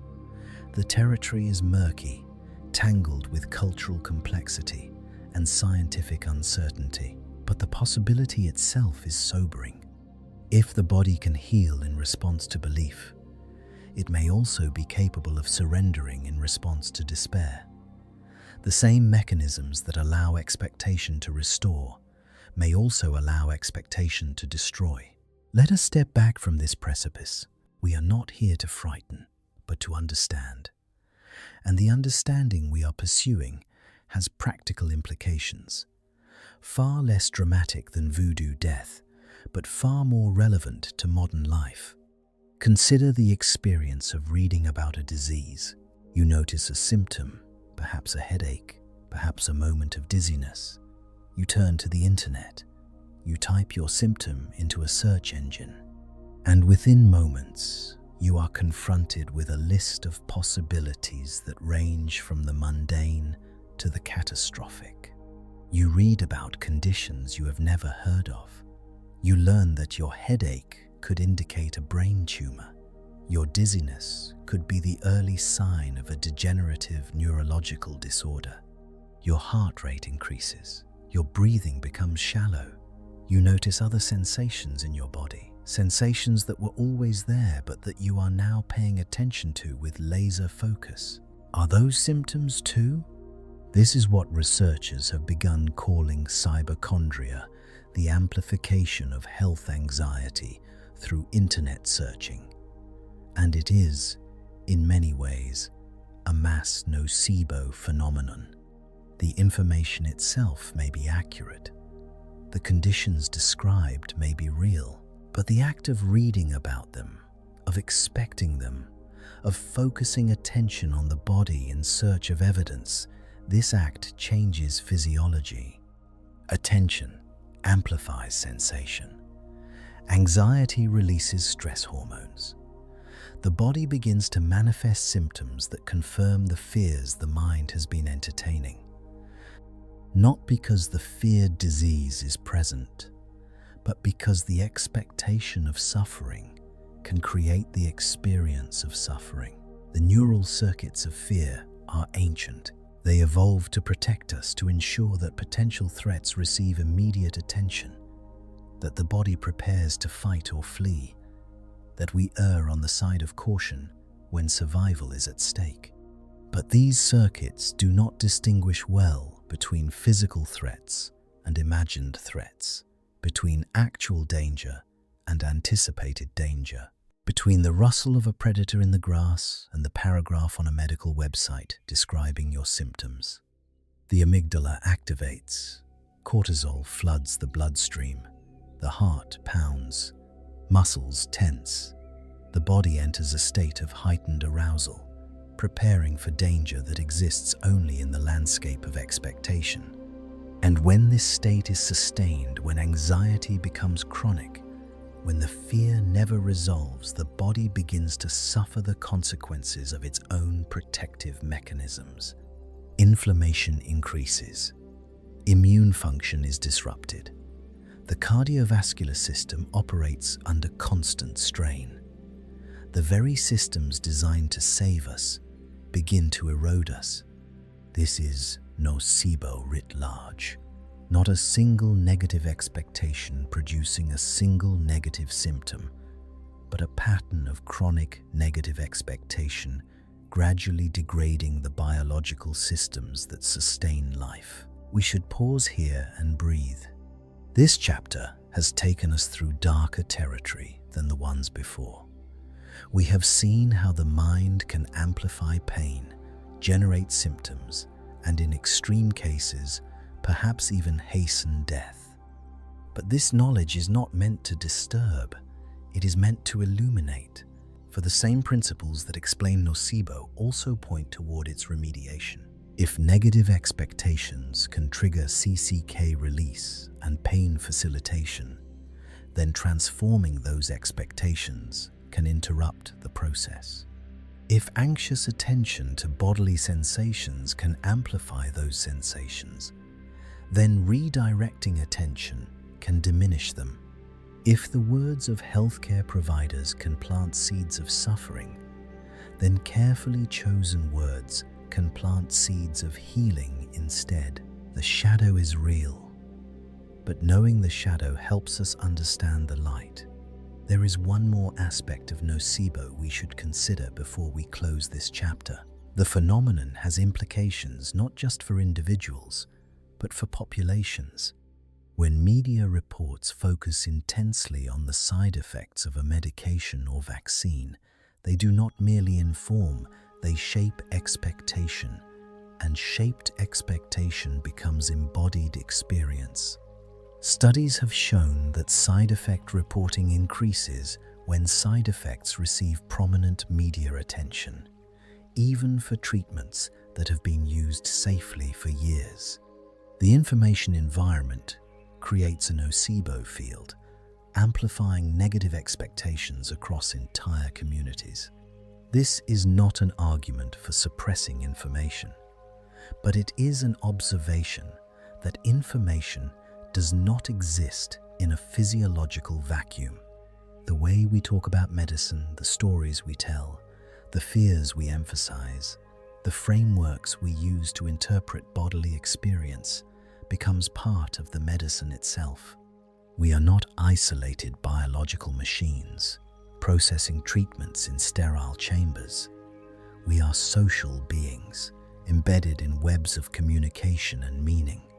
The expectations we form are shaped by culture, by media, by the conversations we have and the stories we absorb. And those expectations, once formed, become chemistry. Let us draw this chapter to a close with a thought that bridges the darkness we have explored and the light we examined before. Placebo and nocebo are not opposites. They are two expressions of a single underlying truth, that the brain is a prediction machine, and predictions shape physiology. The question is not whether this mechanism exists. It clearly does, operating in every human being, in every medical encounter, in every moment of health and illness. The question is what we do with this knowledge. How do we structure healthcare environments to maximize healing expectations and minimize harmful ones? How do we inform patients about risks without programming those risks into their biology? How do we navigate the delicate territory between necessary warning and iatrogenic harm? These questions do not have simple answers, but asking them is itself a form of progress. It represents a shift from viewing the patient as a passive recipient of treatment to viewing them as an active participant in a complex, bidirectional process. The mind shapes the body shapes the mind, and the environment, the words, the rituals, the expectations, shapes them both. Tonight, as you drift towards sleep, you may notice sensations in your body, small aches, subtle tensions, the ordinary signals that flow constantly from flesh to brain. Notice them gently, not with fear, not with the anxious attention that amplifies and distorts, but with the calm curiosity of an observer who understands that sensation is not always signal, that the body speaks in whispers that the mind can easily misinterpret, that expectation colors experience in ways we are only beginning to understand. The shadows in the mind are real. The CCK pathways exist. The Placebo Effect is not fiction, but you are not helpless before these mechanisms. You are becoming aware of them, and awareness is itself a kind of power. The brain that can learn to fear can also learn to trust. The circuits that facilitate pain can be quieted. The predictions that generate suffering can, with time and practice and understanding, be gently revised. In the next chapter, we will return to the light. We will explore one of the most surprising discoveries in recent placebo research, that the effect can work even when patients know they are receiving a placebo. The phenomenon of open-label placebo challenges everything we thought we understood about the role of deception in medicine. But for now, rest in the knowledge that both the darkness and the light flow from the same source. The extraordinary, terrible, beautiful capacity of the human mind to shape the reality it inhabits. This is your inheritance, your burden and your gift. Sleep well. There is a room in every hospital that carries a particular kind of silence. Not the absence of sound machines hum, monitors beep in steady rhythm, ventilation systems whisper through ducts in the ceiling. But beneath these sounds, a deeper quiet. The quiet of bodies suspended between waking and sleep, of consciousness temporarily surrendered, of patients who have placed their lives in the hands of strangers dressed in blue and green. The operating room, it is, in many ways, the innermost sanctuary of modern medicine. The place where the body is opened and repaired, where disease is cut away, where the most dramatic interventions occur, interventions that seem to bypass the ambiguities of belief and expectation entirely. Surgery is physical, tangible. The scalpel either cuts or it does not. The damaged tissue is either removed or it remains. There is no room for the psychological, no space for the subtle mechanisms of placebo we have explored in previous chapters, or so it would seem. Tonight, we enter the operating theatre to discover something remarkable. Something that challenges our understanding of what surgery actually accomplishes. Something that reveals the mind's power, extending even into the realm of cold steel and sutured flesh. We are going to talk about sham surgery and what it teaches us about the nature of healing itself. Let us begin with a definition. A sham surgery, also called a placebo surgery, is a procedure in which a patient undergoes all the external elements of a surgical intervention without receiving the actual therapeutic component. They are brought to the operating room. They are given anesthesia. An incision may be made in their skin. The surgeon may manipulate the area, spending time that mimics the duration of a real operation, and then the incision is closed. From the patient's perspective, everything about the experience is identical to real surgery. The preparation, the anxiety, the sensation of being wheeled through corridors, the counting backward from 10 as anesthesia takes hold, the waking afterward, groggy and sore, with bandages covering the wound, but nothing therapeutic has been done. No tissue has been repaired. No obstruction has been removed. No joint has been cleaned or reshaped. The surgery is a performance, a medical theater in the most literal sense. And here is what makes sham surgery so important to our understanding of placebo. When researchers compare outcomes between patients who receive real surgery and patients who receive sham surgery, the results are often indistinguishable. This brings us to one of the most significant studies in the history of placebo research. The year is 2002. The location, Houston, Texas. The researcher, Dr. Bruce Moseley, an orthopedic surgeon who had spent years performing a common procedure called arthroscopic knee surgery for patients with osteoarthritis. The procedure was widely practiced. Hundreds of thousands of patients underwent it each year, seeking relief from the grinding pain of worn cartilage and inflamed joints. The surgery involved inserting a small camera into the knee, washing out the joint with saline solution, and often shaving away damaged tissue. Patients reported improvement. They walked better. They experienced less pain. The surgery seemed to work. But Dr. Moseley had a question that took considerable courage to ask. How do we know the surgery itself is responsible for the improvement?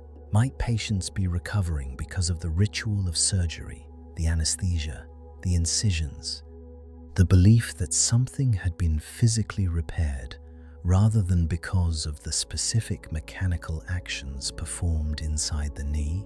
To answer this question, Dr. Moseley designed a study that would seem, to many, almost ethically unthinkable. 180 patients with knee osteoarthritis were randomly assigned to one of three groups. The first group received the full arthroscopic procedure, lavage and debridement, washing and shaving of the joint. The second group received lavage alone. The joint was washed but not shaved. The third group received sham surgery. Incisions were made in the skin. The surgeon manipulated the knee as if operating. The procedure took the same amount of time, but no instruments entered the joint. Nothing was washed. Nothing was repaired. All patients were kept blinded to their group assignment. They did not know whether they had received the real procedure or the theatrical imitation. And then they were followed. For months, for years, their pain levels assessed, their function measured, their quality of life evaluated. The results, when they were published, sent shockwaves through the medical community.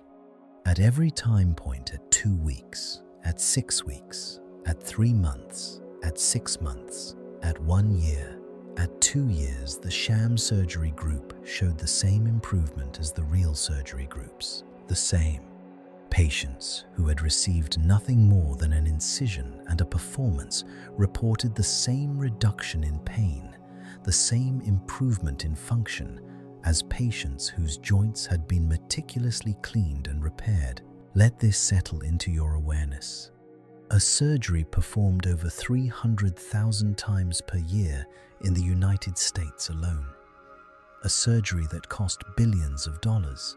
A surgery that carried real risks, infection, blood clots, reactions to anesthesia, and its benefits were indistinguishable from the benefits of pretending to perform it. The implications were profound and uncomfortable. Some criticized the study's methodology. Some questioned whether the results could be generalized. The medical establishment, understandably, was reluctant to accept findings that challenged such a well-established practice. But the study was rigorously designed. The results were clear, and subsequent research has reinforced its central finding. For many patients with knee osteoarthritis, arthroscopic surgery offers no benefit beyond placebo. The American Academy of Orthopedic Surgeons eventually changed its guidelines, recommending against the routine use of arthroscopic surgery for osteoarthritis. A procedure that had been standard of care for decades was recognized as largely theatrical, not because it never helped anyone, but because it helped through mechanisms that had nothing to do with the mechanical actions being performed. The healing came from somewhere else. To understand where that healing came from, we must journey backward in time to an even more dramatic example of sham surgery, revealing the power of belief. The decade is the 1950s. The condition is angina pectoris, the crushing chest pain that occurs when the heart muscle does not receive enough blood. For patients with severe angina, every exertion became a reminder of mortality. Climbing stairs, walking to the mailbox, any activity that increased the heart's demand for oxygen could trigger pain so intense that patients would freeze, clutching their chests, waiting for the episode to pass. A surgical procedure emerged that seemed to offer hope. It was called internal mammary artery ligation. The theory behind it was plausible. By tying off the internal mammary arteries, vessels running along the inside of the chest wall, blood flow would be redirected to the coronary arteries that supply the heart muscle. More blood to the heart meant less angina. Surgeons performed the procedure, and patients improved dramatically. They reported significant reductions in chest pain. They could exercise more. They needed less medication. Some reported that their angina had disappeared entirely. The procedure was hailed as a breakthrough. Thousands of patients underwent it. But two physicians, Leonard Cobb in Seattle and E. Gray Diamond in Kansas City, harbored doubts. They designed studies that, for their era, were remarkably bold. Patients were brought to the operating room. Anesthesia was administered. An incision was made in the chest. And then, for half the patients, the surgeon simply closed the incision without tying off anything. Sham surgery. In the 1950s, for a cardiac condition, the results were unequivocal. Patients who received the sham procedure improved just as much as patients who received the real ligation. Their angina decreased, their exercise tolerance increased, their need for medication diminished. The surgery had been working, but not because of anything it did to the blood vessels. It had been working because patients believed they had been fixed. Internal mammary artery ligation was abandoned. A procedure that had seemed so successful, that had relieved so much suffering, was revealed to be entirely placebo. How do we make sense of this? How can an incision, a mere cut in the skin, followed by closure, produce improvements in cardiac function, in joint pain, in conditions that seem entirely physical, entirely mechanical, entirely beyond the reach of belief? The answer lies in the concept we have been building throughout these chapters: expectancy. The brain constantly generates predictions about what will happen next. And when those predictions involve major interventions, procedures that are understood to be powerful, invasive, definitive, the brain scales its response accordingly. This is the principle we encountered when we discussed the dose-response relationship of placebos. 2 pills work better than 1. Injections work better than pills. And surgery, the most dramatic, most invasive, most seemingly definitive of all medical interventions, produces the most powerful placebo responses of all. The brain reasons, implicitly. If they are cutting me open, they must be doing something important. If they are putting me to sleep and spending an hour manipulating my body, the intervention must be significant. If I wake up with bandages and stitches and soreness, something must have changed, and so the brain changes itself. It releases endogenous opioids to manage the anticipated post-surgical pain. It activates descending modulatory systems to suppress chronic pain signals.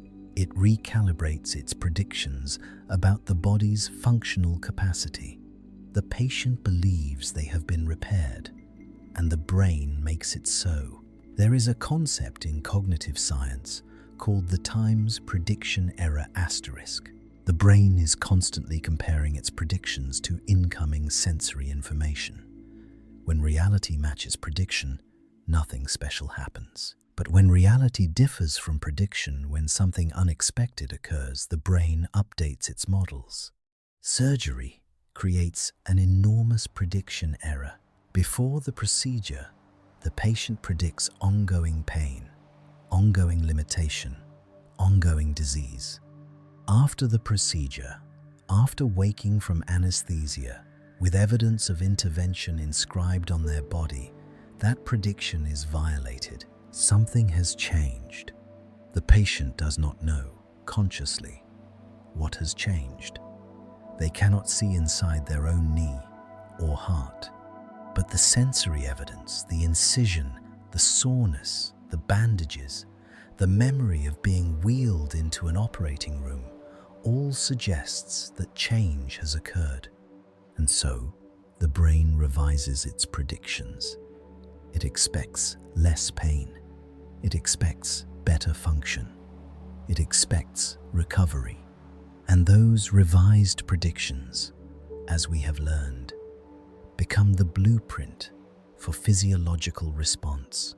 We must pause here to address the ethical questions that hover over this entire domain. If sham surgery works, what are we to make of real surgery? Are surgeons engaged in elaborate theatre, deceiving their patients while cutting into their bodies? The answer is not so simple. First, let us be clear.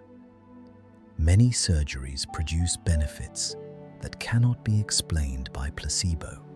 Removing a tumor, repairing a severed artery, transplanting a failing organ.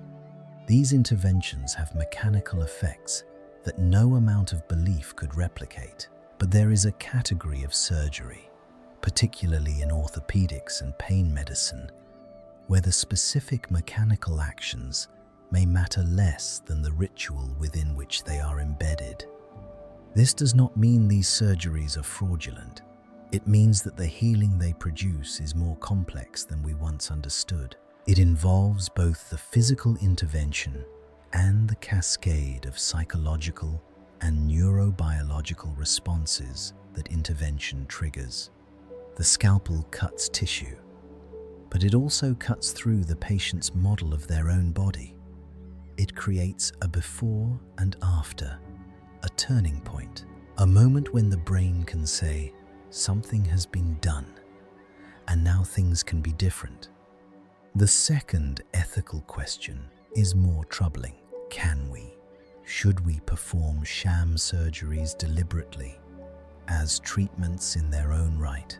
The answer, in most medical contexts, is no. Surgery carries real risks.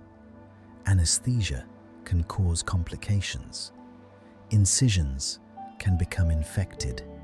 Blood clots can form. To expose patients to these risks without providing any therapeutic intervention beyond placebo would violate fundamental principles of medical ethics. But the knowledge gained from sham surgery studies changes how we think about surgical intervention more broadly. It suggests that surgeons should consider carefully whether the benefits of a procedure might be achievable through less invasive means.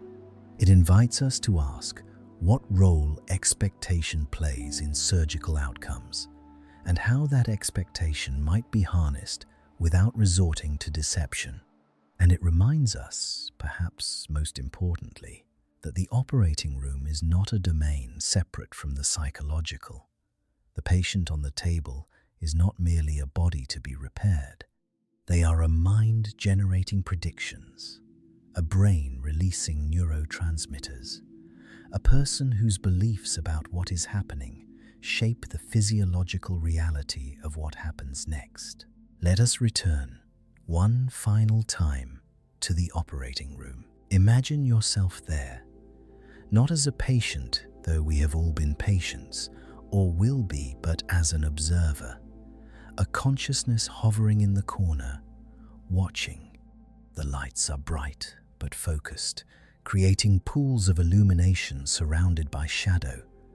The monitors display their steady rhythms, heart rate, blood pressure, oxygen saturation. The patient lies motionless, their consciousness suspended somewhere beyond the reach of perception. The surgeon makes an incision. In that moment, something happens that cannot be captured on any monitor. A message is being sent not through nerves or blood vessels, but through the medium of meaning itself. The message says, "You are being healed. Your body is being opened and repaired. The thing that was broken is being fixed." Whether the surgeon then repairs damaged tissue or simply closes the incision, the message has been received. It has been encoded in the brain's predictive systems. It will shape the cascade of neurochemical events that follow. The theater has done its work. This is not to diminish the skill of surgeons or the importance of surgical intervention. Lives are saved in operating rooms every day. Diseases that would have been death sentences a century ago are now routinely cured through procedures of extraordinary precision and complexity. But it is to expand our understanding of what surgery accomplishes. The scalpel is not merely a tool for cutting. It is a symbol, a ritual object, a physical enactment of the belief that something can be changed. And that belief, encoded in neural tissue, translated into neurotransmitter release, expressed through descending modulatory pathways, becomes part of the healing itself. As you lie in darkness tonight, consider the layers of reality we have explored. There is the physical layer, tissue and blood, bone and cartilage, the mechanics of bodies that can be measured and manipulated. There is the psychological layer, expectation and belief, hope and fear, the stories we tell ourselves about what is happening to us. And there is something in between, a layer where these two realities merge, where belief becomes biology, where the performance of healing triggers the physiology of healing. The operating room exists at the intersection of these layers. It is a space where the physical and the psychological become impossible to separate, where the cold steel of the scalpel and the warm pulse of expectation combine to produce outcomes that neither alone could achieve. In the chapters that follow, we will explore how this knowledge is being applied. We will meet researchers who are attempting to harness placebo effects deliberately, ethically, even when patients know they are receiving placebos. We will examine the genetic factors that may explain why some people respond more powerfully to expectation than others. But for now, let the silence of the operating room settle around you. Not a frightening silence, a contemplative one. The silence of a space where the body's capacity for healing is enacted through ritual, where the brain's predictions become the body's reality, where the oldest magic, the belief that intervention leads to recovery, is performed again and again beneath the bright lights in the theater of medicine. Sleep now and let your own internal surgeon, the one that requires no scalpel, no anesthesia, no operating room, continue the quiet work of maintenance and repair that has sustained your body since the day you were born. It knows what to do. It has always known. In our last chapter, we stood in the operating theatre. We watched as surgeons made incisions that led nowhere. We witnessed patients recover from procedures that were never performed. We explored the external architecture of healing, the rituals, the symbols, the elaborate performances that convince the brain something has changed. But even as we explored those external factors, a question lingered in the shadows. Why do some patients respond to these rituals while others do not? In every placebo study ever conducted, there is variance. Some participants experience profound relief. Others experience nothing at all. The same sugar pill, given in the same context by the same provider, produces dramatically different outcomes in different people. For decades, researchers attributed this variance to psychological factors. Perhaps some people were more suggestible, more optimistic, more trusting of authority. The language was soft, imprecise, hovering at the level of personality rather than mechanism. But in the past 2 decades, a revolution has occurred. Scientists have begun to look deeper, past psychology, past personality, down into the molecular machinery of the cell itself, down into the genome. And what they have found is remarkable. Your responsiveness to placebo is written, at least in part, in your DNA, encoded in sequences of adenine, thymine, guanine, and cytosine, inscribed in the ancient language that has been copying itself with small variations for 3.5 billion years. Tonight, we read that code. Let us begin with a single gene. Its name is COMT, an abbreviation for catechol O-methyltransferase. It is located on chromosome 22, and its function is to produce an enzyme that breaks down certain neurotransmitters in the brain. Specifically, it breaks down dopamine. We have spoken of dopamine before, the molecule of anticipation, the chemical signature of expectation, the neurotransmitter that surges not when we receive a reward, but in the moments before we receive it, preparing the brain for what it predicts will happen next. The COMT enzyme clears dopamine from the synaptic cleft, the tiny gap between neurons where neurotransmitters do their work. The faster dopamine is cleared, the shorter its effects.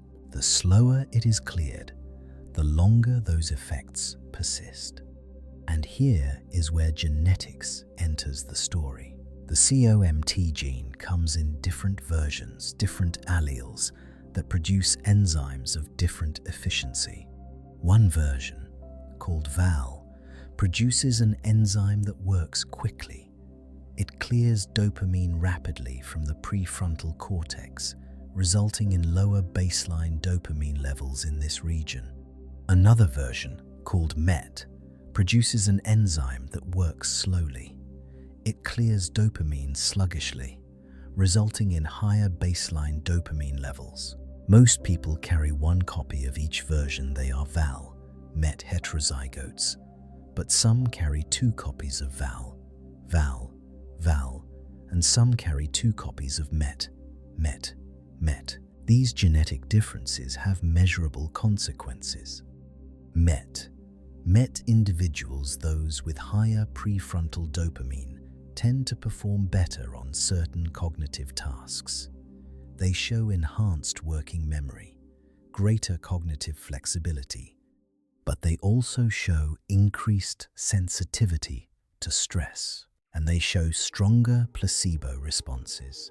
The connection between COMT and placebo was first demonstrated in studies of pain. Researchers gave participants placebo treatments while scanning their brains and measuring their genotypes. What they found was striking.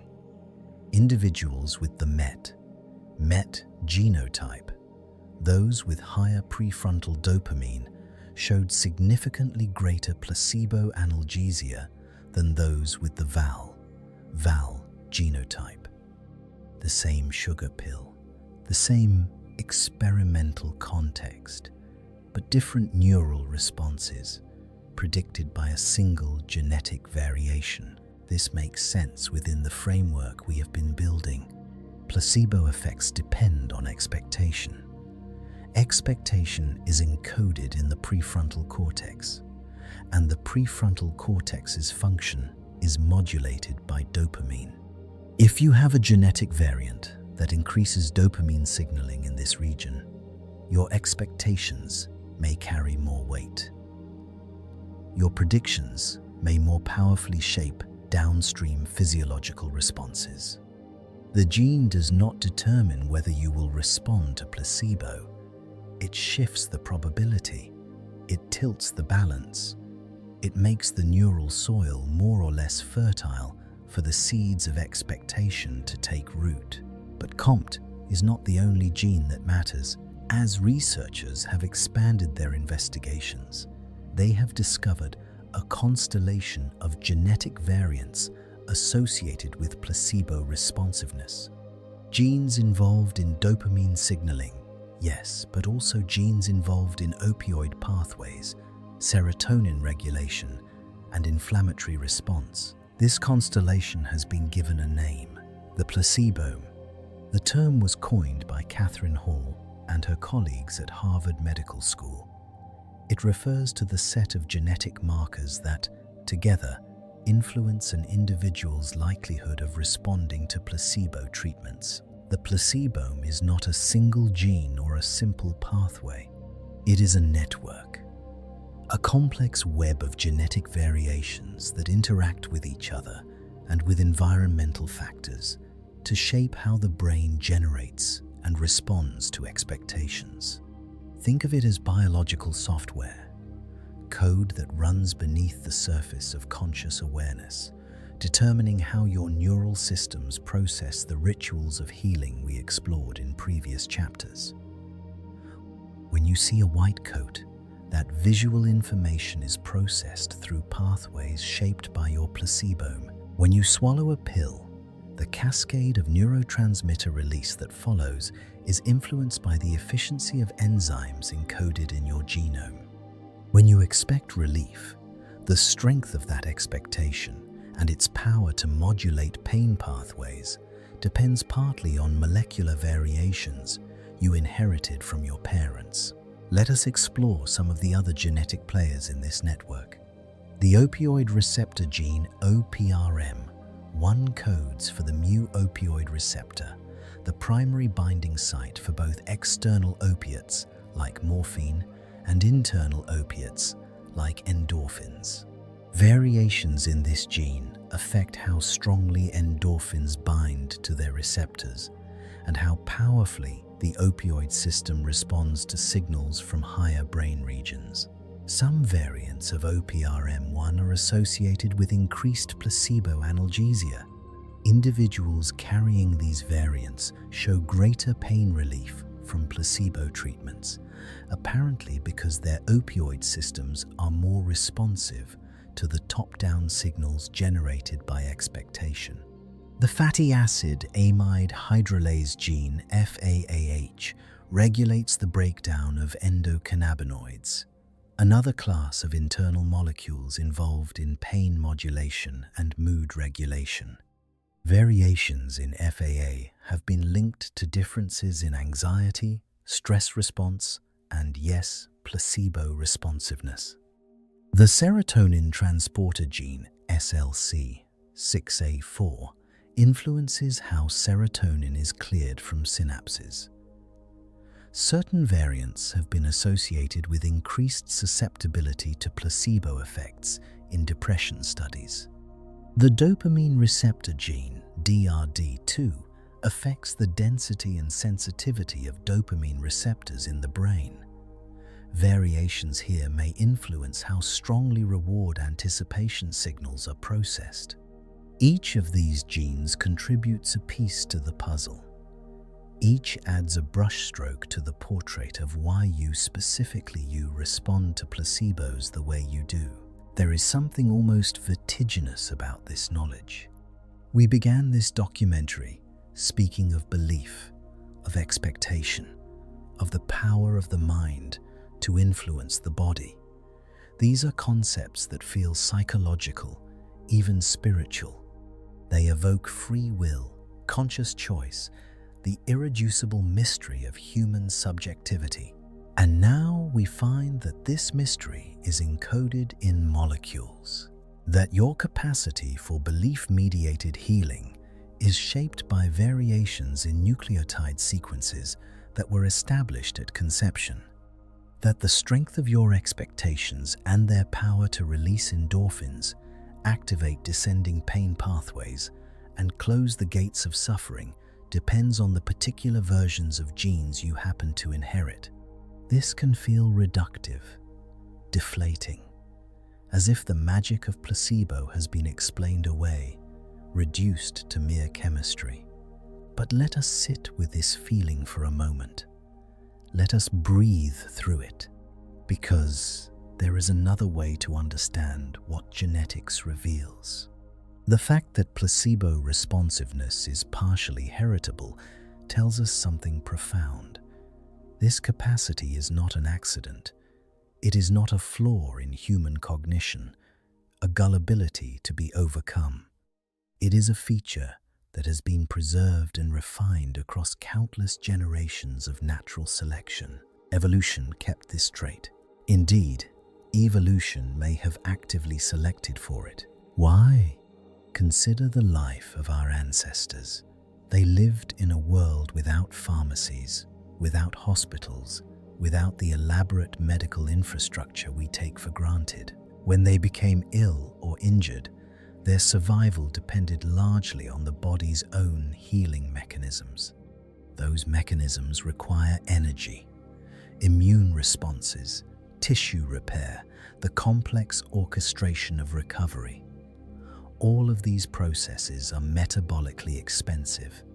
The body cannot sustain them indefinitely. It must make decisions about when to invest in healing and when to conserve resources. Expectation may have served as a signal, a way for the brain to tell the body, conditions are favorable, help is available.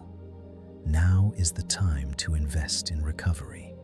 The ancestor who saw the medicine person approach, who smelled the healing herbs, who felt the ritual begin their brain would generate an expectation of relief. And that expectation would trigger a cascade of physiological responses: release of endogenous opioids to manage pain, modulation of immune function to optimize healing, reduction of stress hormones that interfere with recovery. The ancestor who lacked this capacity, whose brain could not translate environmental cues into healing preparations, would recover more slowly, would waste resources on false alarms or miss opportunities when real help was available. Over thousands of generations, the capacity for belief-mediated healing would be refined, tuned, encoded more deeply in the genome. The placebome is not a quirk. It is an adaptation, a survival mechanism as ancient as hope itself. But if placebo responsiveness is adaptive, why doesn't everyone have it to the maximum degree? Why is there such variation in the population? This question has no definitive answer yet, but evolutionary theory offers some possibilities. Perhaps the optimal level of placebo responsiveness depends on environmental conditions. In stable environments with reliable healing resources, high responsiveness might be advantageous. In unstable environments where help is rarely available, lower responsiveness might conserve energy that would otherwise be wasted on false expectations. Perhaps there are trade-offs. The MET genotype that enhances placebo response also increases stress sensitivity. High dopamine in the prefrontal cortex improves certain cognitive functions but may impair others. Evolution often maintains variation because different variants are advantageous in different circumstances. Perhaps the variation is simply noise-neutral genetic drift that has not yet been refined by selection. We do not know. The placebome is a young field, and many questions remain. But what we do know is this: the variation is real, it is biological, and it means that placebo response is not a matter of willpower or virtue. The person who responds powerfully to placebo is not more gullible than the person who does not respond. They are not weaker-minded or more easily fooled. They have different code running in their cells, different enzymes clearing different neurotransmitters at different rates, different receptors binding different molecules with different affinities. The variation is written in the genome, and the genome does not judge. Let us pause here and consider what this means for medicine. If we can identify the genetic markers that predict placebo response, we may be able to use this information clinically.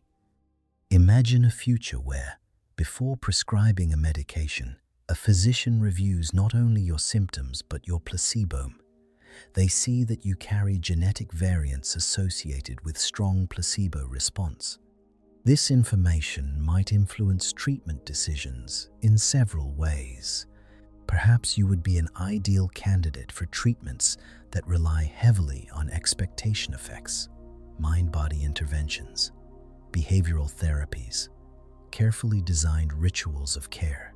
Perhaps your physician would pay extra attention to the manner of prescribing, knowing that for you, the context of treatment matters as much as the content. Perhaps, in some cases, lower doses of medication might be sufficient, supplemented by the endogenous healing response your genetics make possible. Conversely, for a patient with low placebo responsiveness, the physician might know to rely more heavily on pharmacological interventions with strong direct mechanisms, since the indirect mechanisms of expectation will contribute less. This is not science fiction.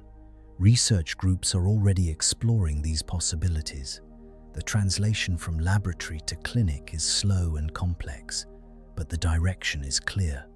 Medicine is becoming personalized at the genetic level, and the placebo may become part of that personalization. There is one more layer to explore before we close this chapter. We have spoken of genes as if they are fixed, permanent codes that determine, from conception onward, the parameters of our biology. But genes are not static. They are regulated, turned on and off, expressed at higher or lower levels depending on circumstances. The field of epigenetics studies how life experiences stress, nutrition, relationships, environment can modify gene expression without changing the underlying DNA sequence. Methyl groups attach to genes, silencing them. Histones wind and unwind, exposing different stretches of code to the cellular machinery that reads them. This means that even the placebome is not entirely fixed. Your early experiences may have shaped how your placebo-relevant genes are expressed. The quality of care you received as a child, the reliability of the adults around you, the experiences of healing, successful or unsuccessful, that taught your brain what to expect from the rituals of medicine. These experiences may have left marks on your genome, not changes to the DNA sequence itself, but changes to how that sequence is read. modifications that influence, even today, how your brain generates expectations and how those expectations influence your body. The code is written in the genome, but the code is also being rewritten continuously by life itself. We have traveled far tonight, from the external theater of the operating room to the internal theater of the genome, from the rituals that the eyes perceive to the molecular cascades that those rituals trigger, from the conscious experience of belief to the unconscious machinery that translates belief into chemistry. At every level, we find the same truth expressed in different terms. Healing is not purely external, delivered from outside by doctors and drugs. Healing is not purely internal, generated mysteriously by the power of positive thinking. Healing is a collaboration, a conversation between environment and genome, between expectation and enzyme, between the symbols we perceive and the molecules those symbols release. The placebome is one voice in that conversation. It speaks in the language of nucleotides and proteins, of receptor densities and enzyme kinetics. It shapes the terrain on which the drama of healing unfolds. But it is not the only voice. Context matters. Relationship matters. The accumulated experiences of a lifetime matter. You are not reducible to your genes, but you are not separable from them either. As you drift towards sleep tonight, consider the ancient code that runs in every cell of your body.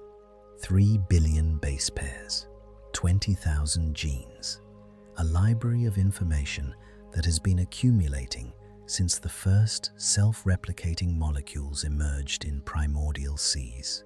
Somewhere in that library, there are sequences that influence how you respond to healing, variations that determine how much dopamine lingers in your prefrontal cortex, differences that affect how strongly your opioid receptors bind their endogenous ligands. You did not choose these sequences. You cannot change them through effort or intention. They are the inheritance you received from ancestors, stretching back before memory, before language, before humanity itself. But you can know them. You can understand that your experience of healing, your responsiveness to the rituals and symbols and expectations we have explored, is shaped by forces operating beneath conscious awareness. This knowledge is not diminishing, it is deepening. It connects your individual experience to the vast story of evolution, to the survival pressures that shaped the human brain, to the countless generations who lived and died and passed their genetic variations forward until they arrived at you. The placebome is ancient, and it is yours. In the next chapter, we will turn from mechanism to application. We will ask, now that we understand how placebos work, the neural pathways, the conditioning, the genetics, can we use this knowledge deliberately? Can we harness the power of belief without deception? The answer, remarkably, is yes. But that is a story for another night. For now, rest. Let the code do its quiet work. Sleep. In our last chapter, we descended into the genome. We traced the molecular variations that make some individuals more responsive to placebo than others. We discovered that the capacity for belief-mediated healing is encoded in DNA, in the efficiency of enzymes, the density of receptors, the ancient biological software that has been refined across millions of years of evolution. But genes do not operate in a vacuum. They express themselves within a context, a culture, a marketplace of meanings where value is assigned not by molecules, but by minds, where the worth of a thing is determined not by its intrinsic properties, but by the stories we tell about it. Tonight, we turn from the internal codes written in nucleotides to the external codes written in price tags, brand names, and the invisible architecture of economic belief. We enter the strange territory where commerce and chemistry intersect, where the price you pay for a pill can determine whether that pill works, where the logo on a package can reach into your brainstem and release endogenous opioids, where the marketplace of goods becomes, quite literally, the marketplace of the mind. Let us begin with an experiment. The year is 2008.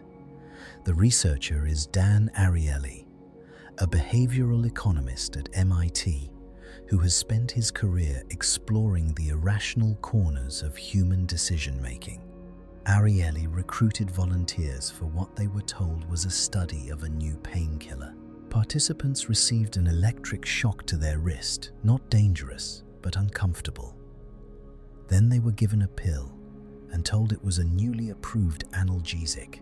After a waiting period, they received the shock again and rated how much the pain had decreased. Simple enough, but there was a twist. Half the participants were told the pill cost $2.50. The other half were told it cost 10 cents. Both pills were placebos, inert, pharmacologically empty, and yet the results were dramatically different.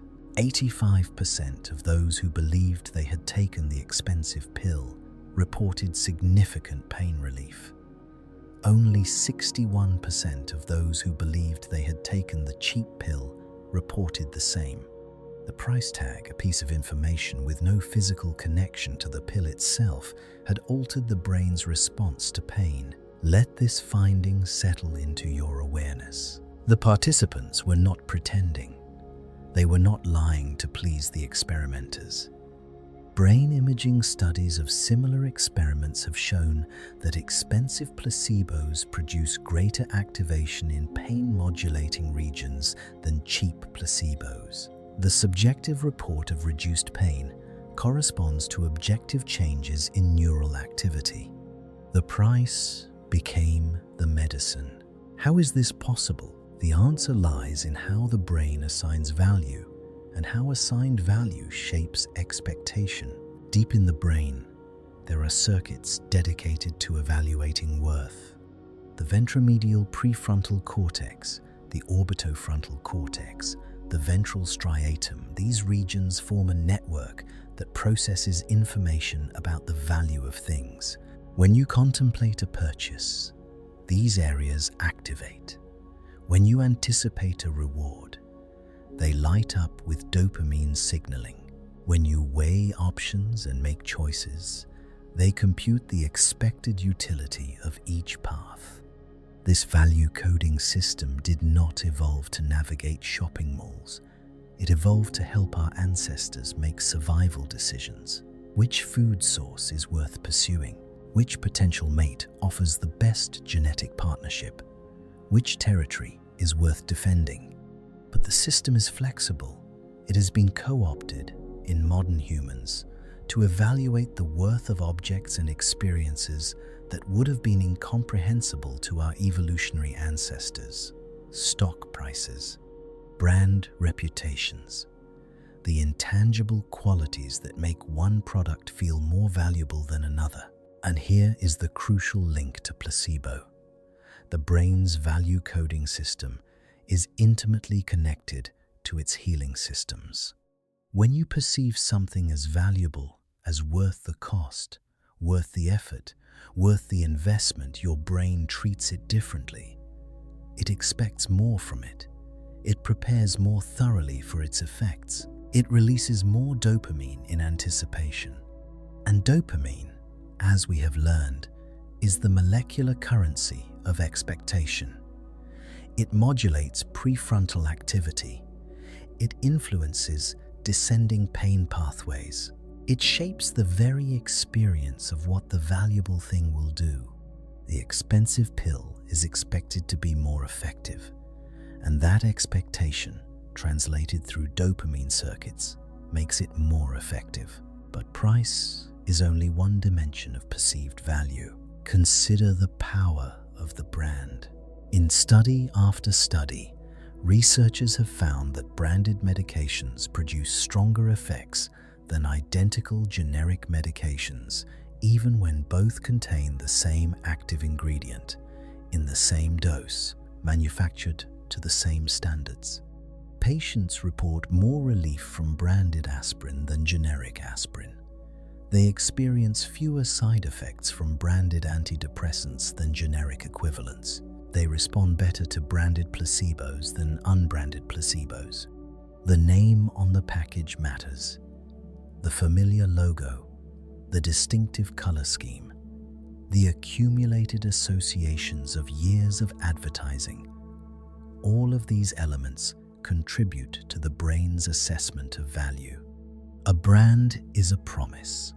It is a condensed story about quality, reliability, and care. When you see a brand you trust, your brain recalls every previous positive experience with that brand. It accesses a network of associations that say, "This is good, this works, this is worth believing in." And belief, as we have seen, becomes biology. The relationship between brand and brain has been studied directly using neuroimaging. In one famous experiment, participants were given Coca-Cola and Pepsi in two conditions. In the first condition, they tasted the drinks blind without knowing which was which. In this condition, brain responses to the two drinks were nearly identical. Preference was roughly split. In the second condition, participants were told which drink they were tasting before they tasted it. Now, something remarkable happened. When participants knew they were drinking Coca-Cola, their brains showed dramatically different activation patterns. The medial prefrontal cortex, a region involved in self-identity and value assessment, lit up in ways it had not during blind tasting. The brand was changing the experience. Not just the evaluation of the experience, but the experience itself. The same liquid, touching the same taste receptors, produced different patterns of neural activity depending on the label attached to it. If this can happen with soft drinks, how much more powerfully might it happen with medicine? The pill with the trusted brand name does not merely seem better. In the neural architecture of experience, it is better. The brand has reached into the brain and altered the chemistry of perception. We might pause here and feel a certain unease. There is something troubling about these findings, something that challenges our sense of rationality and autonomy. We like to believe that our experiences are direct, that the pain we feel is an accurate reading of what is happening in our bodies, that our preferences are authentic, emerging from some core self that evaluates the world objectively. But the research on price and brand effects reveals a more unsettling truth. Experience is constructed. It is assembled from sensory information, yes, but also from expectations, associations, cultural meanings, and economic signals that have nothing to do with the intrinsic nature of what we are experiencing. The pain that diminishes after an expensive placebo is real pain, really diminishing. But its diminishment was triggered by a price tag, by a number, by a cultural code that says expensive things work better. We are not rational observers of reality. We are meaning-making creatures whose perceptions are shaped by the meanings we have absorbed from the world around us. This brings us to a concept from social psychology: cognitive dissonance. Cognitive dissonance occurs when we hold two contradictory beliefs, or when our behavior conflicts with our beliefs. The mind finds this state uncomfortable and works to resolve it. When you pay a high price for something, You have made an investment. You have committed resources. If the thing turns out to be worthless, you face a painful contradiction. I am a reasonable person, yet I wasted money on something useless. To avoid this dissonance, the mind adjusts. It finds reasons to believe the expensive thing was worth it.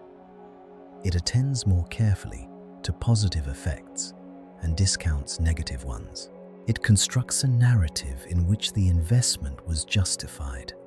This is not conscious deception. It happens automatically, below the threshold of awareness.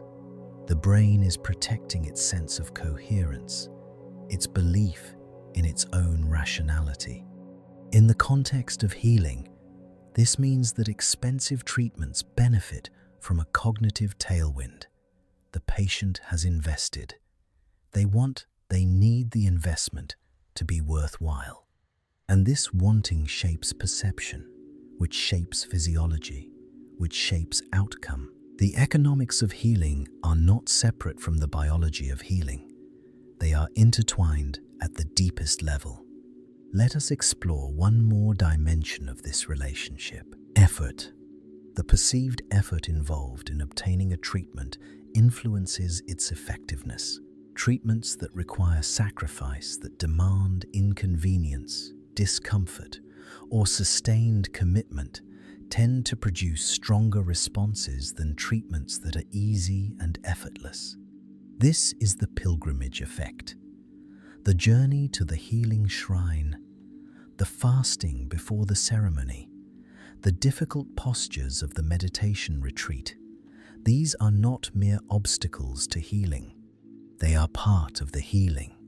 They signal to the brain that something important is happening, that this is not a trivial intervention but a significant undertaking.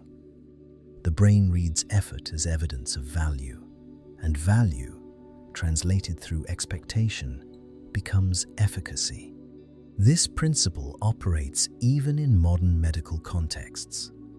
Patients often respond better to treatments that require active participation than to treatments that are purely passive.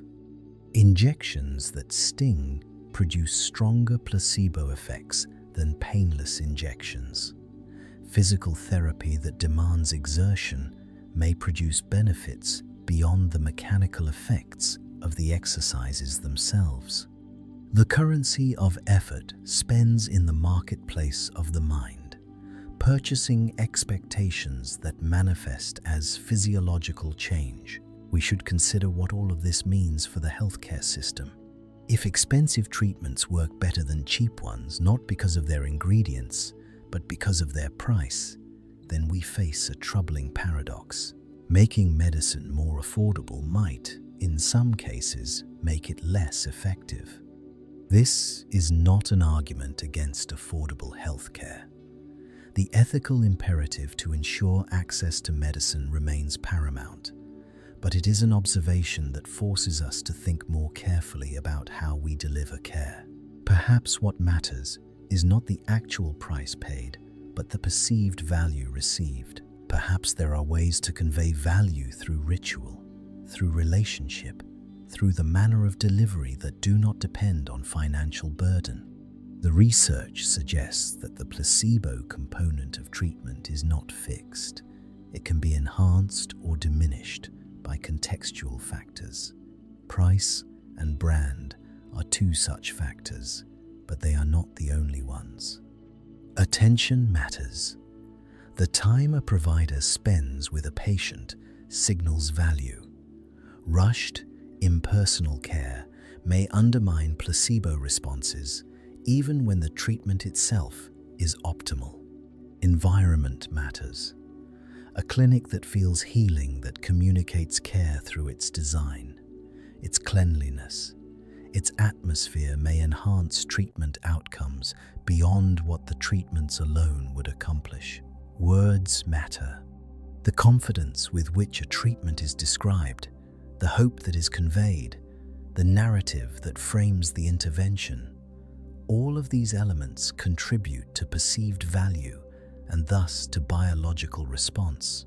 there is a deeper philosophical question lurking beneath these findings. What is real? If an expensive placebo reduces pain more than a cheap placebo, and if that pain reduction is biologically measurable, then in what sense is the difference between them not real?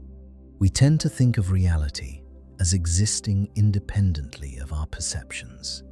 The pain is there in the body, and our experience of it is either accurate or illusory. Medicine either works or it doesn't, regardless of what we believe.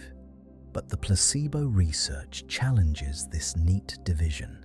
Pain is not simply a sensation transmitted from nerve to brain. It is a constructed experience, assembled from sensory signals and predictive models and contextual information. The price tag on the pill is part of that context. It enters into the construction of the pain experience itself. This does not mean pain is imaginary or that we can think our way out of any suffering. Physical reality constrains what is possible. Broken bones require repair. Infections require antibiotics. The material world has its own logic that cannot be wished away. But within the space that the material world allows, perception plays an active role. The mind does not merely receive reality, it participates in its creation. As you lie in darkness tonight, consider the invisible economies that shape your experience. Every day, you move through a marketplace of meanings. Prices tell you what is valuable. Brands tell you what is trustworthy. Advertisements tell you what will make you happy.